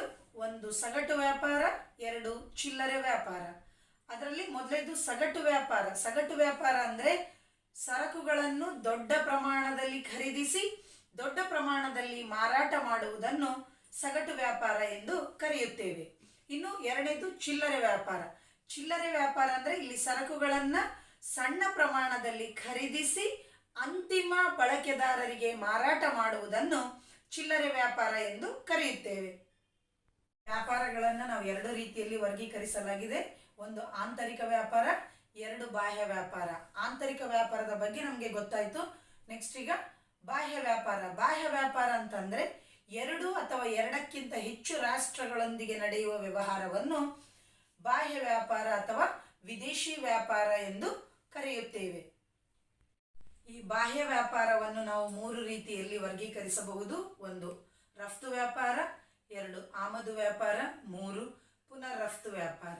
ಅದರಲ್ಲಿ ಮೊದಲೇದು ರಫ್ತು ವ್ಯಾಪಾರ. ರಫ್ತು ವ್ಯಾಪಾರ ಅಂದರೆ ನಮ್ಮ ದೇಶದಿಂದ ಸರಕುಗಳನ್ನು ಬೇರೆ ದೇಶಗಳಿಗೆ ಮಾರಾಟ ಮಾಡಿದಾಗ ಅದನ್ನು ನಾವು ರಫ್ತು ವ್ಯಾಪಾರ ಎಂದು ಕರೆಯುತ್ತೇವೆ. ಇನ್ನು ಆಮದು ವ್ಯಾಪಾರ ಅಂದರೆ ಬೇರೆ ದೇಶಗಳಿಂದ ಸರಕುಗಳನ್ನು ನಮ್ಮ ದೇಶಕ್ಕೆ ಖರೀದಿ ಮಾಡಿದಾಗ ಅದನ್ನು ಆಮದು ವ್ಯಾಪಾರ ಎಂದು ಕರೆಯುತ್ತೇವೆ. ಮೂರನೇದು ಪುನರ್ ರಫ್ತು ವ್ಯಾಪಾರ. ಪುನರ್ ರಫ್ತು ವ್ಯಾಪಾರ ಎಂದರೆ ಸರಕುಗಳನ್ನು ಬೇರೆ ದೇಶಕ್ಕೆ ರಫ್ತು ಮಾಡುವುದಕ್ಕಾಗಿ ಸರಕುಗಳನ್ನು ಆಮದು ಮಾಡಿಕೊಂಡರೆ ಅದನ್ನು ಪುನರ್ ರಫ್ತು ವ್ಯಾಪಾರ ಎಂದು ಕರೆಯುತ್ತೇವೆ. ಅಂದರೆ ಇಲ್ಲಿ ಸರಕುಗಳನ್ನು ನಾವು ಆಮದು ಮಾಡಿಕೊಂಡು ಆ ಸರಕುಗಳನ್ನು ಬೇರೆ ದೇಶಗಳಿಂದ ಸರಕುಗಳನ್ನು ಆಮದು ಮಾಡಿಕೊಂಡು ಆ ಸರಕುಗಳನ್ನು ನಮ್ಮ ದೇಶದಲ್ಲಿ ಮಾರಾಟ ಮಾಡದೆ ಮತ್ತೊಂದು ರಾಷ್ಟ್ರಕ್ಕೆ ಅಥವಾ ಮತ್ತೊಂದು ದೇಶಕ್ಕೆ ಮಾರಾಟ ಮಾಡಿದರೆ ಅದನ್ನು ನಾವು ಪುನರ್ ರಫ್ತು ವ್ಯಾಪಾರ ಎಂದು ಕರೆಯುತ್ತೇವೆ. ಉದಾಹರಣೆಗೆ ನಾವು ಚೈನಾದಿಂದ ಕೆಲವು ಸರಕುಗಳನ್ನು ಆಮದು ಮಾಡಿಕೊಂಡು ಅವುಗಳನ್ನು ನಮ್ಮ ಭಾರತ ದೇಶದಲ್ಲಿ ಮಾರಾಟ ಮಾಡದೆ ಅವುಗಳನ್ನು ಇನ್ನೊಂದು ರಾಷ್ಟ್ರ ಜಪಾನ್ ದೇಶಕ್ಕೆ ಮಾರಾಟ ಮಾಡಿದರೆ ಅದನ್ನು ನಾವು ಪುನರ್ ರಫ್ತು ವ್ಯಾಪಾರ ಅಂತ ಹೇಳಿ ಕರೆಯಲಾಗುತ್ತೆ. ಇನ್ನು ವ್ಯಾಪಾರದ ಪೂರಕಗಳು. ವ್ಯಾಪಾರದ ಪೂರಕಗಳು ಅಂದರೆ ವ್ಯಾಪಾರದ ಸಹಾಯಕಗಳು. ಇವು ಸೇವೆಗೆ ಸಂಬಂಧಪಟ್ಟಿರುತ್ತವೆ ಮತ್ತು ವ್ಯಾಪಾರಕ್ಕೆ ಯಾವ ಸಹಾಯವನ್ನ ಮಾಡ್ತವೆ, ಸೇವೆಯನ್ನು ನೀಡಿ ಸಹಾಯವನ್ನ ಮಾಡ್ತಾವೋ ಅವುಗಳನ್ನು ನಾವು ವ್ಯಾಪಾರದ ಪೂರಕಗಳು ಎಂದು ಕರೆಯುತ್ತೇವೆ. ವ್ಯಾಪಾರದ ಪೂರಕಗಳಲ್ಲಿ ಸಾರಿಗೆ ಮತ್ತು ಸಂಪರ್ಕ. ಸಾರಿಗೆ ಮತ್ತು ಸಂಪರ್ಕ ಇದು ಉತ್ಪಾದಿಸಿದ ಸರಕುಗಳನ್ನು ಒಂದು ಸ್ಥಳದಿಂದ ಮತ್ತೊಂದು ಸ್ಥಳಕ್ಕೆ ಸಾಗಿಸಲು ಸಹಾಯ ಮಾಡುತ್ತದೆ ಮತ್ತು ಅಂಚೆ ಮತ್ತು ದೂರವಾಣಿ ಸೌಲಭ್ಯಗಳು ಸಹ ವ್ಯಾಪಾರದ ಸಹಾಯಕಗಳಾಗಿವೆ. ಬ್ಯಾಂಕಿಂಗ್ ಮತ್ತು ಹಣಕಾಸು.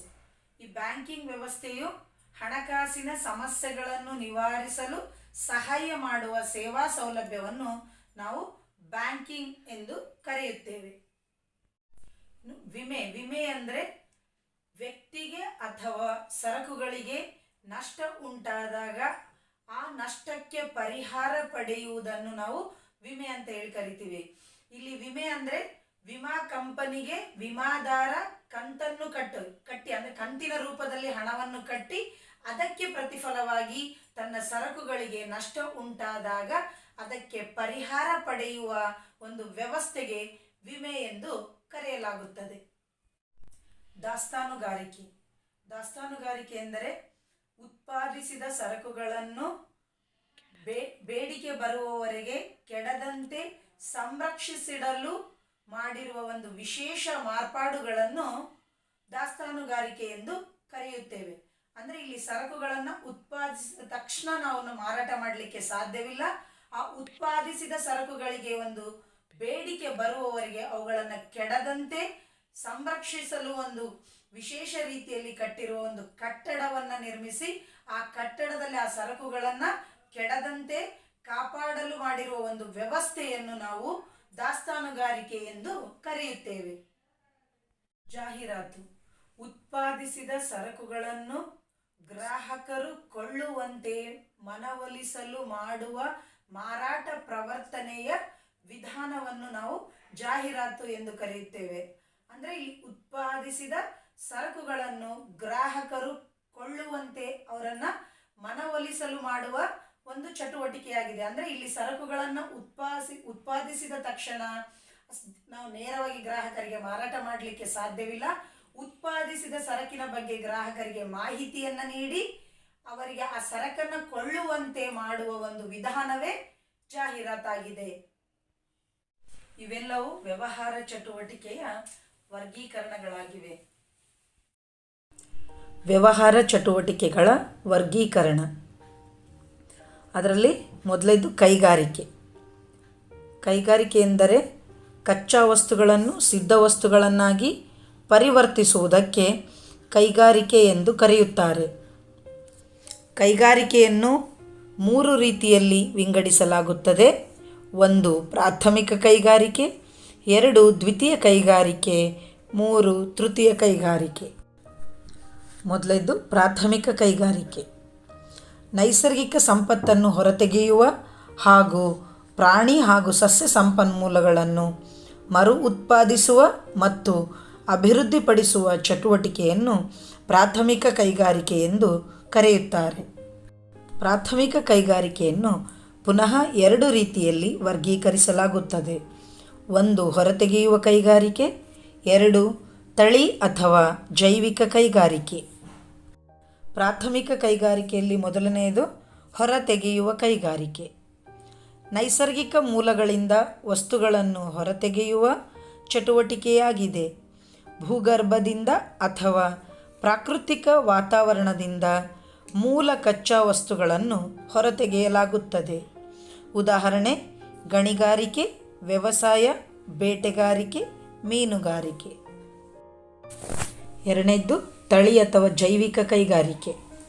ಲಾಭದ ಉದ್ದೇಶದಿಂದ ಗಿಡಗಳನ್ನು ಮತ್ತು ಪ್ರಾಣಿಗಳನ್ನು ಮರು ಉತ್ಪಾದಿಸುವ ಅಥವಾ ಅಭಿವೃದ್ಧಿಗೊಳಿಸುವ ಕೈಗಾರಿಕೆಗಳಿಗೆ ತಳಿ ಕೈಗಾರಿಕೆ ಎಂದು ಕರೆಯುತ್ತಾರೆ. ಉದಾಹರಣೆ ಕೋಳಿ ಸಾಕಾಣಿಕೆ, ಪಶುಪಾಲನೆ. ದ್ವಿತೀಯ ಕೈಗಾರಿಕೆ. ಪ್ರಾಥಮಿಕ ಕೈಗಾರಿಕೆಯಿಂದ ಹೊರತೆಗೆದ ಕಚ್ಚಾ ವಸ್ತುಗಳನ್ನು ಬಳಸಿಕೊಂಡು ಸಂಸ್ಕರಣೆ ಮಾಡಿ ಮರು ಉತ್ಪಾದಿಸಿ ಅಂತಿಮ ಅನುಭೋಗಿಗಳಿಗೆ ಮಾರಾಟ ಮಾಡಲಾಗುತ್ತದೆ. ದ್ವಿತೀಯ ಕೈಗಾರಿಕೆಗೆ ಉದಾಹರಣೆ ಕೈಗಾರಿಕೆಯಿಂದ ಹೊರತೆಗೆದ ಕಬ್ಬಿಣದ ಅದಿರು ಪ್ರಾಥಮಿಕ ಕೈಗಾರಿಕೆಯಾಗಿದೆ. ಕಬ್ಬಿಣದ ಅದಿರಿನಿಂದ ಉಕ್ಕನ್ನು ತಯಾರಿಸುವುದು ದ್ವಿತೀಯ ಕೈಗಾರಿಕೆಯಾಗಿದೆ. ಇನ್ನೊಂದು ಉದಾಹರಣೆ ಚಿನ್ನವನ್ನು ಹೊರತೆಗೆಯುವುದು ಪ್ರಾಥಮಿಕ ಕೈಗಾರಿಕೆಯಾಗಿದೆ. ಚಿನ್ನದಿಂದ ಆಭರಣಗಳನ್ನು ತಯಾರಿಸುವುದು ದ್ವಿತೀಯ ಕೈಗಾರಿಕೆಯಾಗಿದೆ. ದ್ವಿತೀಯ ಕೈಗಾರಿಕೆಯಲ್ಲಿ 2 ವಿಧಗಳು. 1 ಉತ್ಪಾದನಾ ಕೈಗಾರಿಕೆ, 2 ನಿರ್ಮಾಣ ಕೈಗಾರಿಕೆ. ಉತ್ಪಾದನಾ ಕೈಗಾರಿಕೆ ಕಚ್ಚಾ ವಸ್ತುಗಳನ್ನು ಸಿದ್ಧ ವಸ್ತುಗಳಾಗಿ ಪರಿವರ್ತಿಸುವ ಕೈಗಾರಿಕೆಗೆ ಉತ್ಪಾದನಾ ಕೈಗಾರಿಕೆ ಎನ್ನುವರು. ಈ ಉತ್ಪಾದನಾ ಕೈಗಾರಿಕೆಯನ್ನು 4 ಭಾಗಗಳಾಗಿ ವಿಂಗಡಿಸಬಹುದು.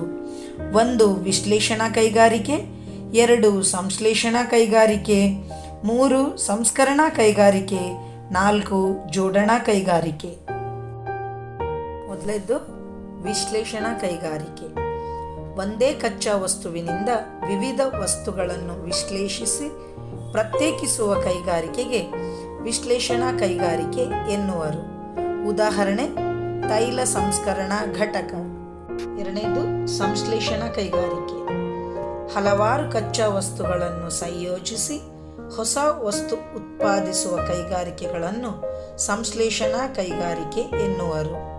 ಉದಾಹರಣೆ ಸಿಮೆಂಟ್. ಮೂರನೇದು ಸಂಸ್ಕರಣಾ ಕೈಗಾರಿಕೆ. ಕಚ್ಚಾ ವಸ್ತುಗಳನ್ನು ಹಂತ ಹಂತವಾಗಿ ಸಿದ್ಧ ವಸ್ತುಗಳಾಗಿ ಉತ್ಪಾದಿಸುವ ಕೈಗಾರಿಕೆಗಳಿಗೆ ಸಂಸ್ಕರಣಾ ಕೈಗಾರಿಕೆ ಎನ್ನುವರು. ಉದಾಹರಣೆ ಸಕ್ಕರೆ, ಕಾಗದ. ನಾಲ್ಕನೇದು ಜೋಡಣಾ ಕೈಗಾರಿಕೆ.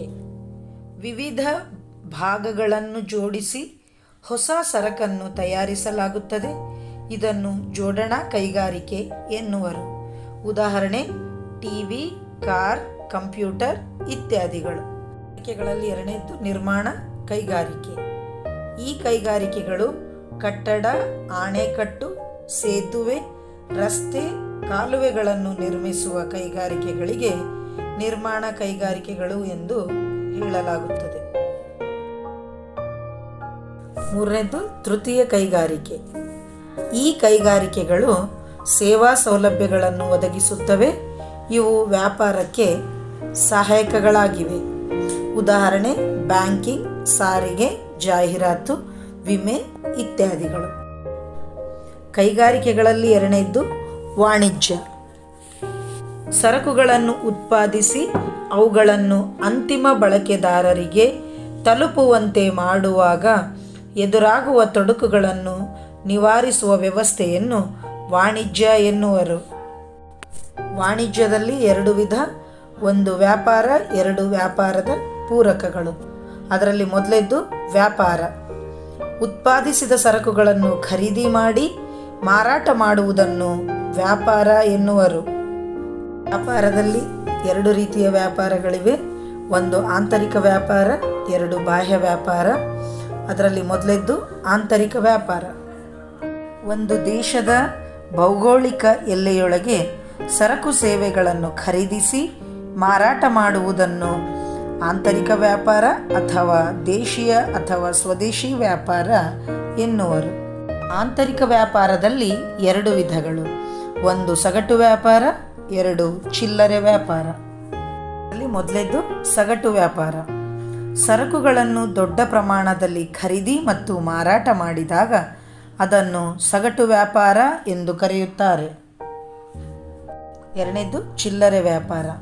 ಸರಕುಗಳನ್ನು ಸಣ್ಣ ಪ್ರಮಾಣದಲ್ಲಿ ಖರೀದಿಸಿ ಅಂತಿಮ ಬಳಕೆದಾರರಿಗೆ ಮಾರುವುದನ್ನು ಚಿಲ್ಲರೆ ವ್ಯಾಪಾರ ಎಂದು ಕರೆಯುತ್ತಾರೆ. ಬಾಹ್ಯ ವ್ಯಾಪಾರ. ಎರಡು ಅಥವಾ ಎರಡಕ್ಕಿಂತ ಹೆಚ್ಚಿನ ದೇಶಗಳೊಂದಿಗೆ ನಡೆಯುವ ವ್ಯಾಪಾರವನ್ನು ಬಾಹ್ಯ ವ್ಯಾಪಾರ ಅಥವಾ ವಿದೇಶಿ ವ್ಯಾಪಾರ ಎನ್ನುವರು. ಬಾಹ್ಯ ವ್ಯಾಪಾರವನ್ನು ಮೂರು ರೀತಿಯಲ್ಲಿ ವಿಂಗಡಿಸಬಹುದು. ಅವುಗಳೆಂದರೆ ರಫ್ತು ವ್ಯಾಪಾರ, ಆಮದು ವ್ಯಾಪಾರ ಮತ್ತು ಪುನರ್ರಫ್ತು ವ್ಯಾಪಾರ. ಅದರಲ್ಲಿ ಮೊದಲನೇದ್ದು ರಫ್ತು ವ್ಯಾಪಾರ.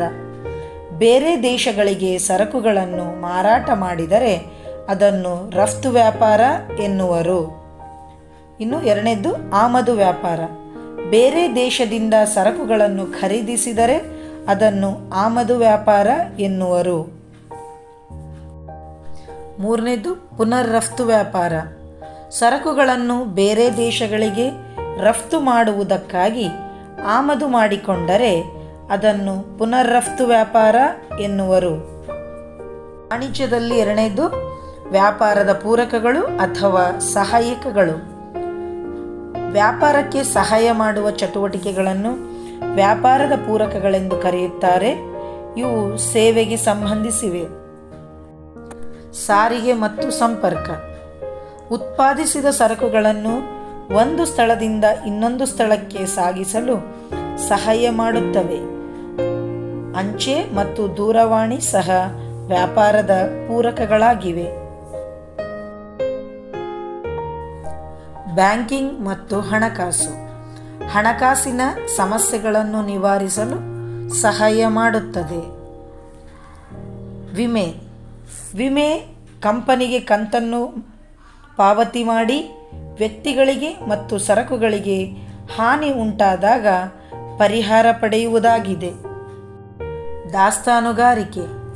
ಉತ್ಪಾದಿಸಿದ ಸರಕುಗಳಿಗೆ ಬೇಡಿಕೆ ಬರುವವರೆಗೆ ಕೆಡದಂತೆ ಸಂರಕ್ಷಿಸುವ ವಿಶೇಷ ಮಾರ್ಪಾಡುಗಳನ್ನು ದಾಸ್ತಾನುಗಾರಿಕೆ ಎನ್ನುವರು. ಜಾಹೀರಾತು ಉತ್ಪಾದಿಸಿದ ಸರಕುಗಳನ್ನು ಗ್ರಾಹಕರು ಕೊಳ್ಳುವಂತೆ ಮನವೊಲಿಸುವ ಮಾರಾಟ ಪ್ರವರ್ತನೆಯ ವಿಧಾನವಾಗಿದೆ. ವ್ಯವಹಾರದ ಉದ್ದೇಶಗಳು. ವ್ಯವಹಾರದ ಬಹುವಿಧದ ಉದ್ದೇಶಗಳು, ಮಲ್ಟಿಪಲ್ ಆಬ್ಜೆಕ್ಟಿವ್ಸ್ ಆಫ್ ಬಿಸಿನೆಸ್. ಅಂದರೆ ವ್ಯವಹಾರದ ಉದ್ದೇಶಗಳು. ವ್ಯವಹಾರದ ಉದ್ದೇಶಗಳನ್ನು ಮುಖ್ಯವಾಗಿ ಎರಡು ರೀತಿಯಲ್ಲಿ ವರ್ಗೀಕರಿಸಬಹುದು. ಒಂದು ಆರ್ಥಿಕ ಉದ್ದೇಶಗಳು, ಎರಡು ಸಾಮಾಜಿಕ ಉದ್ದೇಶಗಳು. ಅದರಲ್ಲಿ ಮೊದಲನೇದೀಗ ಆರ್ಥಿಕ ಉದ್ದೇಶಗಳು.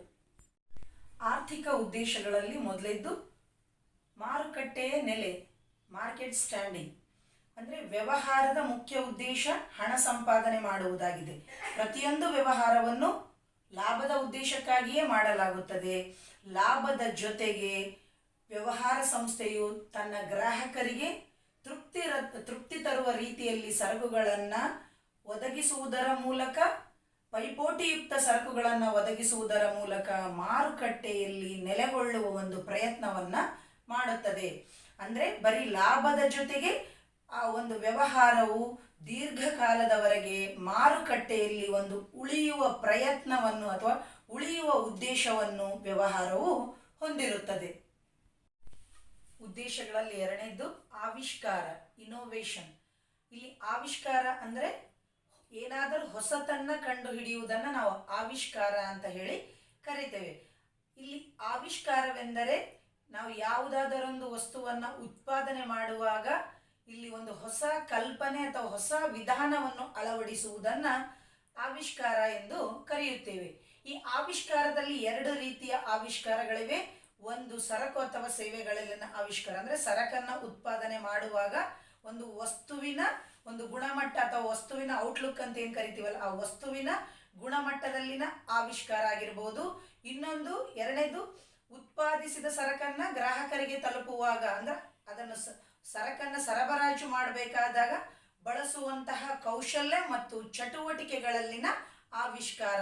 ಈ ರೀತಿ ಎರಡು ರೀತಿಯ ಆವಿಷ್ಕಾರಗಳನ್ನು ಕಾಣ್ತೇವೆ. ಇಲ್ಲಿ ಆವಿಷ್ಕಾರ ಅಂದರೆ ನಾವು ಮಾಡ್ತಕ್ಕಂಥ ವ್ಯವಹಾರದಲ್ಲಿ ಏನಾದರೂ ಹೊಸತನ್ನ ಕಂಡುಹಿಡಿಯುವುದಾಗಿದೆ. ಉತ್ಪಾದಕತೆ, ಪ್ರೊಡಕ್ಟಿವಿಟಿ. ಇಲ್ಲಿ ಪ್ರತಿಯೊಂದು ವ್ಯವಹಾರವು ಹೆಚ್ಚು ಹೆಚ್ಚು ಉತ್ಪಾದಕತೆಯನ್ನು ಸಾಧಿಸುವ ಉದ್ದೇಶವನ್ನು ಹೊಂದಿರುತ್ತದೆ. ಒಂದು ವ್ಯವಹಾರ ಅಭಿವೃದ್ಧಿ ಪಥದಲ್ಲಿ ಸಾಗ್ತಾ ಇದೆ ಅಂತ ತಿಳ್ಕೋಬೇಕಂದ್ರೆ ಅಲ್ಲಿ ಹೆಚ್ಚು ಹೆಚ್ಚು ಉತ್ಪಾದನೆ ಆಗ್ತಾ ಇರಬೇಕು. ಅಂದರೆ ಹೆಚ್ಚು ಹೆಚ್ಚು ಬೇಡಿಕೆ ಬರಬೇಕು, ಹೆಚ್ಚು ಹೆಚ್ಚು ಉತ್ಪಾದನೆ ಆಗಬೇಕು ಮತ್ತು ಹೆಚ್ಚು ಹೆಚ್ಚು ಮಾರಾಟ ಆಗಬೇಕಾಗುತ್ತೆ. ಇಲ್ಲಿ ವ್ಯವಹಾರದಲ್ಲಿ ಮುಖ್ಯ ಉದ್ದೇಶ ಉತ್ಪಾದಕತೆಯನ್ನು ಹೆಚ್ಚಿಸುವ ಉದ್ದೇಶವನ್ನು ಹೊಂದಿರುತ್ತದೆ. ಅಂದರೆ ಕಡಿಮೆ ಖರ್ಚಿನಲ್ಲಿ ಹೆಚ್ಚು ಹೆಚ್ಚು ಕಚ್ಚಾ ವಸ್ತುಗಳನ್ನು ಉಪಯೋಗಿಸಿಕೊಂಡು ಉತ್ತಮ ಗುಣಮಟ್ಟದ ಸರಕುಗಳನ್ನು ಹೆಚ್ಚು ಹೆಚ್ಚು ಉತ್ಪಾದನೆ ಮಾಡುವುದಾಗಿದೆ. ಭೌತಿಕ ಮತ್ತು ಹಣಕಾಸು ಸಂಪನ್ಮೂಲಗಳು. ಒಂದು ವ್ಯವಹಾರಕ್ಕೆ ಹಣಕಾಸಿನ ಅವಶ್ಯಕತೆ ಮತ್ತು ಭೌತಿಕ ಸಂಪನ್ಮೂಲಗಳ ಅವಶ್ಯಕತೆ ಇರುತ್ತೆ. ಅಂದರೆ ಒಬ್ಬ ವ್ಯಕ್ತಿ ಉಸಿರಾಡಲು ಗಾಳಿಯ ಅವಶ್ಯಕತೆ, ಅಂದರೆ ಗಾಳಿ ಎಷ್ಟು ಮುಖ್ಯವೋ ಒಂದು ವ್ಯವಹಾರಕ್ಕೆ ಹಣಕಾಸು ಅಂತಕ್ಕಂಥದ್ದು ಅಷ್ಟೇ ಮುಖ್ಯವಾಗಿರುತ್ತದೆ.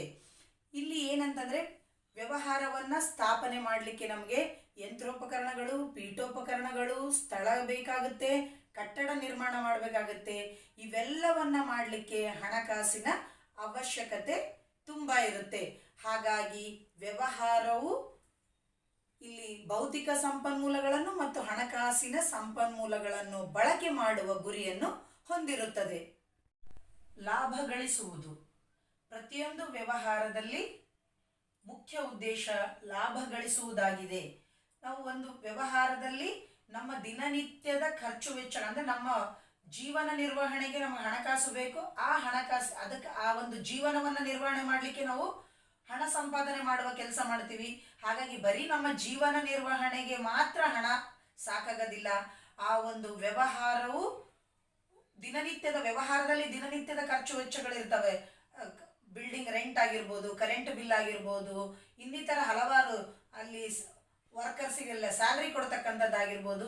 ಈ ಎಲ್ಲ ಖರ್ಚು ವೆಚ್ಚಗಳನ್ನು ನಿಭಾಯಿಸಲಿಕ್ಕೆ ಮತ್ತು ಆ ಒಂದು ವ್ಯವಹಾರವು ಮಾರುಕಟ್ಟೆಯಲ್ಲಿ ಸ್ಥಿರವಾಗಿ ನೆಲೆಗೊಳ್ಳಲಿಕ್ಕೆ ಅಂದರೆ ದೀರ್ಘಾವಧಿಯವರೆಗೆ ಮಾರುಕಟ್ಟೆಯಲ್ಲಿ ಉಳಿಯಲು ಸಹ ಲಾಭ ಬೇಕಾಗುತ್ತೆ.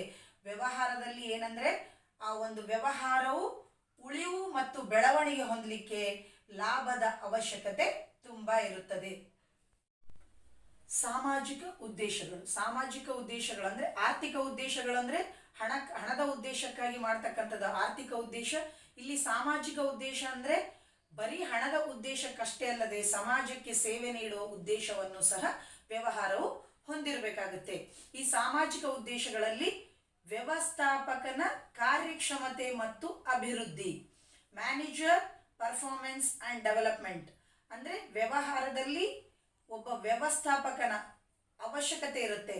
ಒಂದು ವ್ಯವಹಾರವನ್ನ ನಾವು ಸರಿಯಾದ ರೀತಿಯಲ್ಲಿ ನಡೆಸಿಕೊಂಡು ಹೋಗ್ಬೇಕಂದ್ರೆ ಅಲ್ಲಿ ವ್ಯವಸ್ಥಾಪಕನ ಅಂದ್ರೆ ಒಬ್ಬ ಗುಣಮಟ್ಟದ ವ್ಯವಸ್ಥಾಪಕನ ಅವಶ್ಯಕತೆ ಇರುತ್ತೆ. ಅಂದ್ರೆ ಆತನ ವ್ಯವಸ್ಥಾಪಕನ ಕಾರ್ಯಕ್ಷಮತೆಯನ್ನ ಹೆಚ್ಚಿಸಬೇಕಾಗುತ್ತೆ. ಕಾರ್ಯಕ್ಷಮತೆ ಅಂದ್ರೆ ಇಲ್ಲಿ ಒಂದು ಕೆಲಸದ ಗುಣಮಟ್ಟ ಅಂತ ಏನ್ ಕರಿತೀವಿ, ವಸ್ತುವಿನ ಗುಣಮಟ್ಟ ಹೆಚ್ಚಳ ಆಗ್ಬೇಕಂದ್ರೆ ಅಲ್ಲಿ ನಿರ್ವಹಿಸ್ತಕ್ಕಂಥ ಎಲ್ಲರ ಕಾರ್ಯಚಟುವಟಿಕೆಯಲ್ಲೂ ಸಹ ಒಂದು ಗುಣಮಟ್ಟ ಹೆಚ್ಚಳ ಆಗ್ಬೇಕು. ಇಲ್ಲಿ ವ್ಯವಸ್ಥಾಪಕರ ಒಂದು ಕಾರ್ಯಕ್ಷಮತೆ ಅಥವಾ ಅವರ ಕೆಲಸದ ಗುಣಮಟ್ಟವನ್ನ ಹೆಚ್ಚಿಸುವ ಗುರಿಯನ್ನು ಸಹ ವ್ಯವಹಾರವು ಹೊಂದಿರಬೇಕಾಗುತ್ತೆ.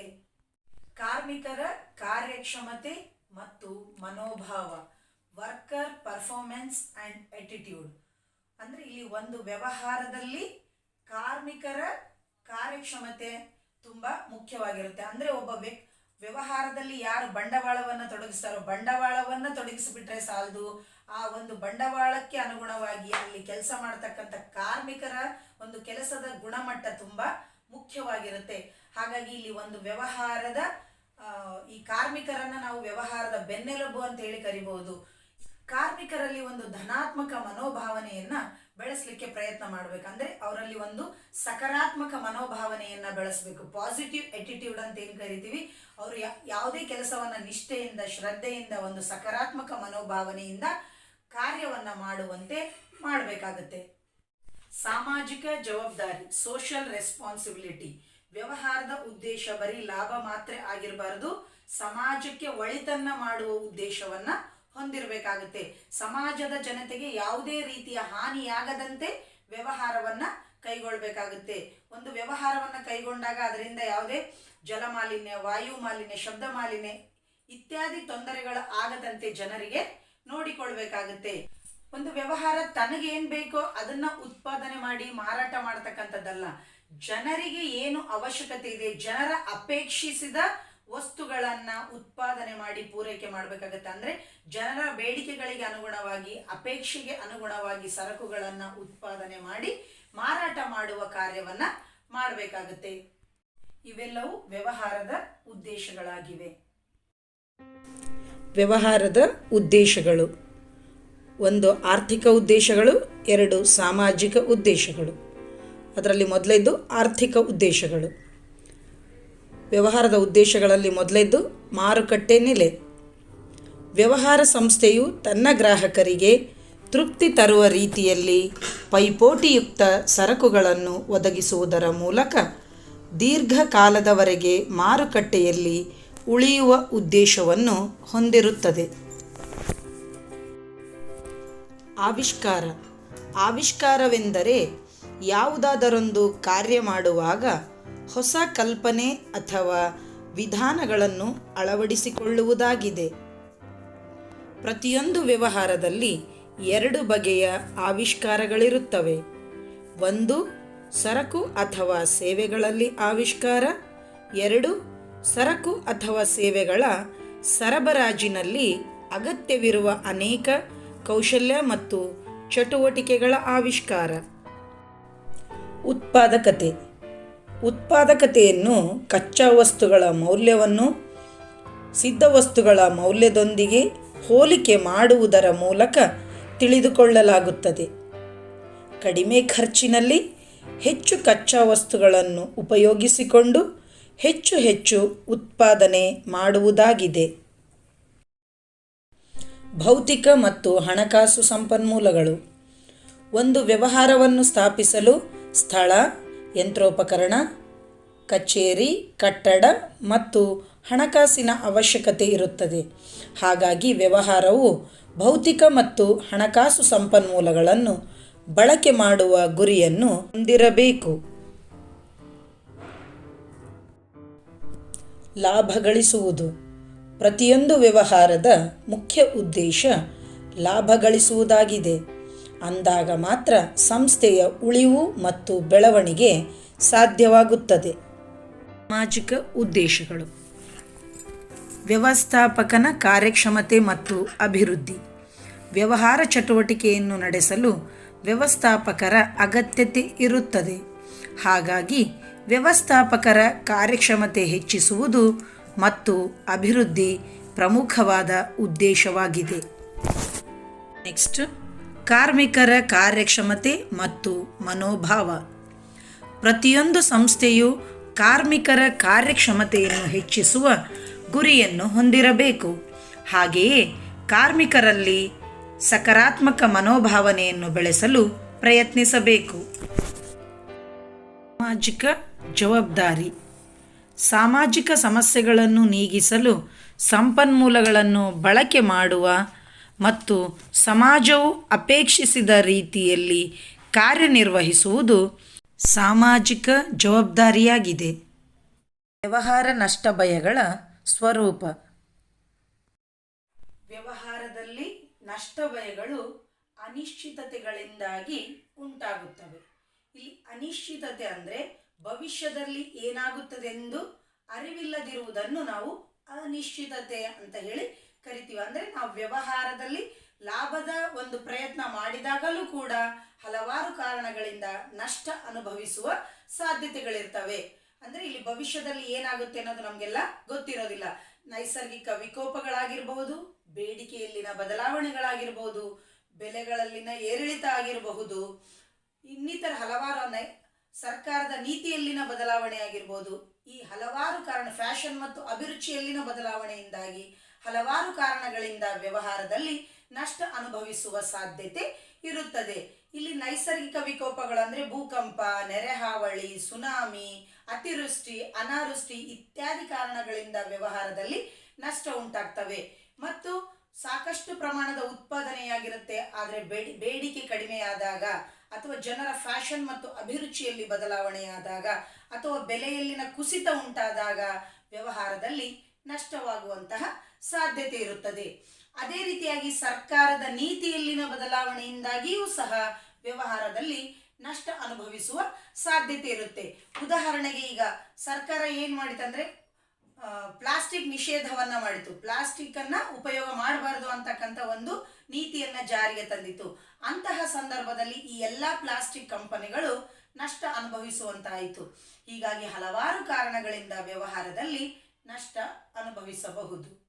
ನಷ್ಟ ಭಯವು ಪ್ರತಿಯೊಂದು ವ್ಯವಹಾರದ ಪ್ರಮುಖ ಭಾಗವಾಗಿದೆ.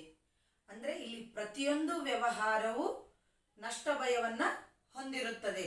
ಅಂದರೆ ಈ ಒಂದು ಪರೀಕ್ಷೆಯಲ್ಲಿ ಪಾಸ್ ಫೇಲ್ ಅಂತಕ್ಕಂಥದ್ದು ಯಾವ ರೀತಿಯಾಗಿರುತ್ತೋ ಈ ಒಂದು ವ್ಯವಹಾರದಲ್ಲಿ ಲಾಭ ಮತ್ತು ನಷ್ಟ ಅಂತಕ್ಕಂಥದ್ದು ಇರ್ತವೆ. ಇಲ್ಲಿ ವ್ಯವಹಾರದಲ್ಲಿ ನಾವು ಸಾಕಷ್ಟು ಪ್ರಯತ್ನ ಮಾಡಿ ಈ ನಷ್ಟ ಭಯವನ್ನ ಕಡಿಮೆ ಮಾಡಬಹುದೇ ಹೊರತಾಗಿ ಸಂಪೂರ್ಣವಾಗಿ ನಷ್ಟ ಭಯವನ್ನ ನಿವಾರಣೆ ಮಾಡಲಿಕ್ಕೆ ಸಾಧ್ಯವಿಲ್ಲ. ನಷ್ಟ ಭಯದ ಮಟ್ಟವು ವ್ಯವಹಾರದ ಸ್ವರೂಪ ಮತ್ತು ಗಾತ್ರವನ್ನು ಅವಲಂಬಿಸಿದೆ. ಅಂದರೆ ಯಾವುದೇ ಒಂದು ವ್ಯವಹಾರವನ್ನು ನಾವು ಅಂದರೆ ದೊಡ್ಡ ಪ್ರಮಾಣದಲ್ಲಿ ವ್ಯವಹಾರವನ್ನು ಕೈಗೊಂಡಾಗ ದೊಡ್ಡ ಪ್ರಮಾಣದ ನಷ್ಟವನ್ನ ಕಾಣ್ತೇವೆ. ಸಣ್ಣ ಪ್ರಮಾಣದ ವ್ಯವಹಾರವನ್ನು ಕೈಗೊಂಡಾಗ ಸಣ್ಣ ಪ್ರಮಾಣದ ನಷ್ಟವನ್ನ ಅನುಭವಿಸುವ ಸಾಧ್ಯತೆ ಇರುತ್ತದೆ. ಲಾಭವು ನಷ್ಟ ಭಯವನ್ನು ಎದುರಿಸುವುದರ ಪ್ರತಿಫಲವಾಗಿದೆ. ಇಲ್ಲಿ ನಷ್ಟ ಭಯ ಇಲ್ಲ ಅಂದ್ರೆ ಲಾಭ ಕೂಡ ಇರಲಿಕ್ಕೆ ಸಾಧ್ಯವಿಲ್ಲ. ಅಂದ್ರೆ ನೀವು ಒಂದು ಪರೀಕ್ಷೆಯಲ್ಲಿ ನಾವು ಯಾವಾಗ ಫೇಲ್ ಆಗ್ತೀವಿ ಅನ್ನೋ ಭಯ ಇದ್ದಾಗ ನಾವೇನ್ ಮಾಡ್ತೀವಿ, ಹೆಚ್ಚು ಹೆಚ್ಚು ಓದಿ ಪಾಸ್ ಆಗ್ಲಿಕ್ಕೆ ಯಾವ ರೀತಿ ಪ್ರಯತ್ನ ಮಾಡ್ತೀವೋ ಇಲ್ಲಿ ನಷ್ಟ ಭಯ ಹೆಚ್ಚು ಹೆಚ್ಚು ಇದ್ದಾಗ ನಾವೇನ್ ಮಾಡ್ತೀವಿ ಅಂತಂದ್ರೆ ಒಂದು ಹೆಚ್ಚಿನ ಲಾಭ ಸಂಪಾದನೆ ಮಾಡಲಿಕ್ಕೆ ಏನೆಲ್ಲ ಪ್ರಯತ್ನಗಳನ್ನ ಮಾಡಬೇಕು ಆ ಎಲ್ಲ ಪ್ರಯತ್ನಗಳನ್ನ ಕೈಗೊಳ್ತೀವಿ. ಎಷ್ಟು ಹೆಚ್ಚು ಹೆಚ್ಚು ನಷ್ಟ ಭಯ ಇರುತ್ತೋ ಅಷ್ಟು ಹೆಚ್ಚು ಹೆಚ್ಚು ಲಾಭ ಗಳಿಸುವ ಸಾಧ್ಯತೆ ಕೂಡ ಇರುತ್ತದೆ. ಒಂದು ವ್ಯವಹಾರವನ್ನು ನಾವು 10,000 ರೂಪಾಯಿ ಹಾಕಿ 10,000 ರೂಪಾಯಿ ಬಂಡವಾಳವನ್ನು ತೊಡಗಿಸಿ ಮಾಡಿದ ವ್ಯವಹಾರಕ್ಕೂ 10 ಲಕ್ಷ ಬಂಡವಾಳ ಹೂಡಿಕೆ ಮಾಡಿದ ವ್ಯವಹಾರಕ್ಕೂ ನಮ್ಗೆ ಏನಾಗಿರುತ್ತೆ, ಲಾಭದ ಪ್ರಮಾಣ ಹೆಚ್ಚಾಗುತ್ತೆ. ಅಂದ್ರೆ ಇಲ್ಲಿ 10,000 ಹಾಕಿದಂತಹ ಬಂಡವಾಳಕ್ಕೆ ಅಷ್ಟೇ ಮಟ್ಟದ ಒಂದು ಪ್ರತಿಫಲವನ್ನ ಕಾಣ್ತೀವಿ, ಅಷ್ಟೇ ಮಟ್ಟದ ಲಾಭದ ಸಾಧ್ಯತೆ ಇರುತ್ತೆ. ನಾವು ಯಾವಾಗ 10 ಲಕ್ಷ ಬಂಡವಾಳವನ್ನ ಹೂಡಿಕೆ ಮಾಡಿರ್ತೀವಿ ಅಲ್ಲಿ ಅಷ್ಟು ಪ್ರಮಾಣದ ಲಾಭದ ಸಾಧ್ಯತೆ ಇರುತ್ತೆ. ಹಾಗಾಗಿ ನಷ್ಟ ಭಯದ ಪ್ರಮಾಣ ಯಾವ ರೀತಿ ಹೆಚ್ಚು ಇರುತ್ತೋ ಹಾಗೆ ಲಾಭ ಮಾಡುವ ಸಾಧ್ಯತೆ ಕೂಡ ಹೆಚ್ಚು ಇರುತ್ತದೆ. ವ್ಯವಹಾರದ ನಷ್ಟ ಭಯದ ಕಾರಣಗಳು. ವ್ಯವಹಾರ ನಷ್ಟ ಭಯಗಳ ಕಾರಣಗಳು. ಈ ವ್ಯವಹಾರ ನಷ್ಟ ಭಯಗಳ ಕಾರಣಗಳನ್ನ 4 ರೀತಿಯಲ್ಲಿ ಹೇಳ್ಬೋದು. 1 ನೈಸರ್ಗಿಕ ಕಾರಣಗಳು, 2 ಮಾನವನ ಕಾರಣಗಳು, 3 ಆರ್ಥಿಕ ಕಾರಣಗಳು, 4 ಇತರೆ ಕಾರಣಗಳು. ಅದರಲ್ಲಿ ಮೊದಲನೇದು ನೈಸರ್ಗಿಕ ಕಾರಣಗಳು. ಈ ನೈಸರ್ಗಿಕ ಕಾರಣಗಳಂದ್ರೆ ನಮ್ಗೆ ಈಗಾಗಲೇ ಗೊತ್ತಾಗಿದೆ, ನೈಸರ್ಗಿಕ ವಿಕೋಪಗಳಿಂದ ಹಾನಿ ಉಂಟಾಗ್ತಕ್ಕಂಥದ್ದು. ನೈಸರ್ಗಿಕ ವಿಕೋಪಗಳಾದ ಭೂಕಂಪ, ನೆರೆಹಾವಳಿ, ಅತಿಯಾದ ಮಳೆ ಆಗ್ತಕ್ಕಂಥದ್ದು, ಬರಗಾಲ, ಸಿಡಿಲು, ಮಿಂಚು ಇತ್ಯಾದಿ ನೈಸರ್ಗಿಕ ವಿಕೋಪಗಳಿಂದ ಪ್ರಾಣ ಹಾನಿ ಆಗುವಂತಹ ಸಾಧ್ಯತೆ ಇರುತ್ತೆ ಮತ್ತು ಆಸ್ತಿ ಹಾನಿ ಆಗ್ತಕ್ಕಂಥ ಸಾಧ್ಯತೆ ಇರುತ್ತೆ. ಇವುಗಳಿಂದ ಒಟ್ಟಾರೆಯಾಗಿ ನಮ್ಮ ಆದಾಯಕ್ಕೆ ನಷ್ಟ ಉಂಟಾಗುತ್ತದೆ. ಮಾನವನ ಕಾರಣಗಳು.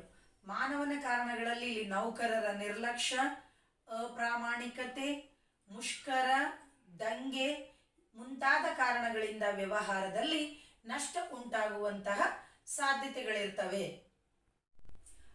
ಅಂದ್ರೆ ಇಲ್ಲಿ ನೌಕರರು ಕೆಲಸ ಮಾಡುವಂತಹ ಸ್ಥಳದಲ್ಲಿ ನಿರ್ಲಕ್ಷ್ಯದಿಂದ ವರ್ತಿಸುವುದು, ಅಂದ್ರೆ ಅವರ ಕೆಲಸವನ್ನ ಒಂದು ಅಪ್ರಾಮಾಣಿಕತೆಯಿಂದ ನಿರ್ವಹಿಸೋದು. ಅಂದ್ರೆ ಪ್ರಾಮಾಣಿಕತೆ ಇಲ್ಲದೆ, ಶ್ರದ್ಧೆ, ನಿಷ್ಠೆ, ಒಂದು ಸರಿಯಾದ ಮಾರ್ಗದಲ್ಲಿ ಅವರು ಕೆಲಸವನ್ನ ಮಾಡಿಲ್ಲ ಅಂದ್ರೆ ಆ ವ್ಯವಹಾರದಲ್ಲಿ ನಷ್ಟ ಉಂಟಾಗುವಂತಹ ಸಾಧ್ಯತೆ ಇರುತ್ತೆ.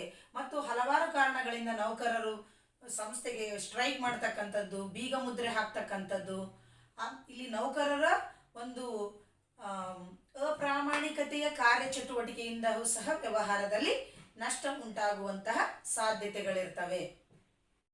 ಆರ್ಥಿಕ ಕಾರಣಗಳು. ಆರ್ಥಿಕ ಕಾರಣಗಳಲ್ಲಿ ಬೇಡಿಕೆಯಲ್ಲಿನ ಬದಲಾವಣೆ, ಬೆಲೆಯಲ್ಲಿನ ಬದಲಾವಣೆ, ಹೆಚ್ಚಿನ ಪೈಪೋಟಿ, ಬರಬೇಕಾದ ಬಾಕಿ ಮತ್ತು ಹೆಚ್ಚಿದ ಬಡ್ಡಿದರ, ಉತ್ಪಾದನಾ ವಿಧಾನದಲ್ಲಿನ ಬದಲಾವಣೆ, ಹಲವಾರು ಕಾರಣಗಳಿಂದ ವ್ಯವಹಾರದಲ್ಲಿ ನಷ್ಟ ಉಂಟಾಗುವಂತಹ ಸಾಧ್ಯತೆಗಳಿರ್ತವೆ. ಅಂದರೆ ಇಲ್ಲಿ ಫ್ಯಾಷನ್ ಮತ್ತು ಅಭಿರುಚಿಯಲ್ಲಿ ಬದಲಾವಣೆಯಾಗೋದ್ರಿಂದ ಸಹ ಬೇಡಿಕೆಯಲ್ಲಿ ಮತ್ತು ಬೆಲೆಗಳಲ್ಲಿ ಕುಸಿತ ಆಗೋದ್ರಿಂದ ನಷ್ಟ ಉಂಟಾಗುತ್ತೆ. ಮತ್ತು ನಾವು ಏನಾದರೂ ಉದ್ರಿ ವ್ಯವಹಾರ ಅಂದರೆ ಉದ್ರಿ ಕೊಟ್ಟಾಗ ಗಿರಾಕಿಗಳಿಗೆ ಅದು ಏನಾದರೂ ಬರಲಿಲ್ಲ ಅಂದರೆ, ಬರಬೇಕಾದಂಥ ಬಾಕಿ ಬಂದಿಲ್ಲ ಅಂದರೆ ಅಂತಹ ಸಂದರ್ಭದಲ್ಲಿಯೂ ಸಹ ನಷ್ಟ ಉಂಟಾಗ್ತವೆ. ಮತ್ತು ಉತ್ಪಾದನಾ ವಿಧಾನದಲ್ಲಿ ಬದಲಾವಣೆ ಅಂದರೆ ನಾವು ಹಳೆಯ ತಂತ್ರಜ್ಞಾನವನ್ನು ಉಪಯೋಗಿಸಿಕೊಂಡು ವ್ಯವಹಾರ ಕೈಗೊಂಡಾಗ ನಾವು ನಷ್ಟ ಅನುಭವಿಸುವಂತಹ ಸಾಧ್ಯತೆಗಳಿರ್ತವೆ. ಮತ್ತು ನಾವು ಒಂದು ವ್ಯವಹಾರದಲ್ಲಿ ಹೆಚ್ಚಿನ ಬಡ್ಡಿ ದರ ಅಂದರೆ ನಾವೆಲ್ಲ ವ್ಯವಹಾರವನ್ನು ಕೈಗೊಳ್ಬೇಕಾದ್ರೆ ನಮ್ಮ ಸ್ವಂತ ಹಣ ಹಾಕಿರೋದಿಲ್ಲ, ಎಲ್ಲಾದರೂ ಬ್ಯಾಂಕಿನಿಂದ ಅಥವಾ ಯಾವುದೇ ವ್ಯಕ್ತಿಯಿಂದ ನಾವು ಸಾಲವನ್ನು ತಂದು ಆ ಸಾಲದ ಹಣದಿಂದ ವ್ಯವಹಾರವನ್ನು ಕೈಗೊಳ್ತಾ ಇರ್ತೀವಿ. ಆಗ ಆ ಸಾಲಕ್ಕೆ ಬಡ್ಡಿ ಹೆಚ್ಚುತ್ತಾ ಹೋದಾಗ ಅಂದರೆ ನಮ್ಗೆ ಆಗ್ತಕ್ಕಂಥ ಲಾಭಕ್ಕಿಂತ ಬಡ್ಡಿ ದರ ಹೆಚ್ಚಳವಾದಾಗ ನಷ್ಟ ಉಂಟಾಗುವಂತಹ ಸಾಧ್ಯತೆಗಳಿರ್ತವೆ. ಹೀಗೆ ಹಲವಾರು ರೀತಿಯಲ್ಲಿ ನಷ್ಟಗಳು ಆಗುವಂತಹ ಸಾಧ್ಯತೆಗಳು ವ್ಯವಹಾರದಲ್ಲಿ ಇರುತ್ತವೆ. ಲಾಸ್ಟ್ ಪಾಯಿಂಟು ಇತರೆ ಕಾರಣಗಳು. ರಾಜಕೀಯ ಅಶಾಂತಿ, ಬಾಯ್ಲರ್ ಸ್ಫೋಟಗಳು, ಯಾಂತ್ರಿಕ ವೈಫಲ್ಯಗಳು ಹಲವಾರು ಕಾರಣಗಳಿಂದ ವ್ಯವಹಾರದಲ್ಲಿ ನಷ್ಟ ಉಂಟಾಗ್ತವೆ. ಇಲ್ಲಿ ಅಂದರೆ ರಾಜಕೀಯ ಗೊಂದಲಗಳು ಏನಾದರೂ ಆದಾಗ, ಸ್ಟ್ರೈಕ್ಸ್ ಅಥವಾ ರಾಜಕೀಯವಾಗಿ ಏನಾದರೂ ಗೊಂದಲಗಳು ಉಂಟಾಗೋದ್ರಿಂದ ಸಹ ವ್ಯವಹಾರದಲ್ಲಿ ನಷ್ಟ ಉಂಟಾಗ್ತವೆ. ಕೆಲವೊಂದು ಸಾರಿ ಫ್ಯಾಕ್ಟ್ರಿಗಳಲ್ಲಿ ಬಾಯ್ಲರ್ಗಳಂತ ಸ್ಫೋಟಗಳು ಉಂಟಾಗೋದ್ರಿಂದ, ಮತ್ತು ಯಾಂತ್ರಿಕ ವೈಫಲ್ಯಗಳಂದರೆ ದೊಡ್ಡ ಫ್ಯಾಕ್ಟ್ರಿಗಳಲ್ಲಿ ಏನಂದ್ರೆ ಮಷಿನರಿಗಳ ರಿಪೇರಿ ಬಂದ್ಬಿಡ್ತಂದ್ರೆ ದೊಡ್ಡ ಅಂದ್ರೆ ಆ ರಿಪೇರಿ ಮಾಡಲಿಕ್ಕೆ ಹೆಚ್ಚು ಸಮಯ ತಗೊಳ್ತೈತೆ. ಅಂತಹ ಸಂದರ್ಭದಲ್ಲಿ ಏನಾಗುತ್ತಾ ನಷ್ಟ ಉಂಟಾಗುವಂತಹ ಸಾಧ್ಯತೆಗಳು ಇರುತ್ತವೆ. ವ್ಯವಹಾರ ನಷ್ಟ ಭಯಗಳ ಸ್ವರೂಪ. ಫಸ್ಟ್ ಪಾಯಿಂಟ್, ವ್ಯವಹಾರ ನಷ್ಟ ಭಯಗಳು ಅನಿಶ್ಚಿತತೆಗಳಿಂದಾಗಿ ಉಂಟಾಗುತ್ತದೆ. ಭವಿಷ್ಯದಲ್ಲಿ ಏನಾಗುತ್ತದೆ ಎಂಬುದರ ಅರಿವಿಲ್ಲದಿರುವುದು ಅನಿಶ್ಚಿತತೆಯಾಗಿದೆ. ನೈಸರ್ಗಿಕ ವಿಕೋಪಗಳು, ಬೇಡಿಕೆ ಮತ್ತು ಬೆಲೆಗಳಲ್ಲಿನ ಬದಲಾವಣೆಗಳು, ಸರ್ಕಾರದ ನೀತಿಯಲ್ಲಿನ ಬದಲಾವಣೆಗಳು ಇತ್ಯಾದಿಗಳಿಂದ ನಷ್ಟ ಭಯ ಉಂಟಾಗುತ್ತದೆ. ನಷ್ಟ ಭಯವು ಪ್ರತಿಯೊಂದು ವ್ಯವಹಾರದ ಪ್ರಮುಖ ಭಾಗವಾಗಿದೆ. ಪ್ರತಿಯೊಂದು ವ್ಯವಹಾರವು ನಷ್ಟ ಭಯವನ್ನು ಹೊಂದಿರುತ್ತದೆ. ನಷ್ಟ ಭಯವನ್ನು ಕಡಿಮೆ ಮಾಡಬಹುದು, ಆದರೆ ನಿವಾರಿಸಲಾಗುವುದಿಲ್ಲ. ಮೂರನೇದು, ನಷ್ಟ ಭಯದ ಮಟ್ಟವು ಮುಖ್ಯವಾಗಿ ವ್ಯವಹಾರದ ಸ್ವರೂಪ ಮತ್ತು ಗಾತ್ರವನ್ನು ಅವಲಂಬಿಸಿದೆ. ಚಿಕ್ಕ ವ್ಯವಹಾರ ಸಂಸ್ಥೆಯು ಚಿಕ್ಕ ಪ್ರಮಾಣದ ನಷ್ಟ ಭಯವನ್ನು ಹೊಂದಿದ್ದರೆ, ದೊಡ್ಡ ವ್ಯವಹಾರ ಸಂಸ್ಥೆಯು ದೊಡ್ಡ ಪ್ರಮಾಣದ ನಷ್ಟ ಭಯವನ್ನು ಹೊಂದಿದೆ. ನಷ್ಟ ಭಯದ ಸ್ವರೂಪದಲ್ಲಿ 4ನೇ ಪಾಯಿಂಟು, ಲಾಭವು ನಷ್ಟ ಭಯವನ್ನು ಎದುರಿಸುವುದರ ಪ್ರತಿಫಲವಾಗಿದೆ. ನಷ್ಟ ಭಯವಿಲ್ಲ ಎಂದರೆ ಲಾಭವಿಲ್ಲ. ವ್ಯವಹಾರದಲ್ಲಿ ಹೆಚ್ಚು ನಷ್ಟ ಭಯವಿದ್ದರೆ ಹೆಚ್ಚಿನ ಲಾಭ ಗಳಿಕೆ ಇರುತ್ತದೆ.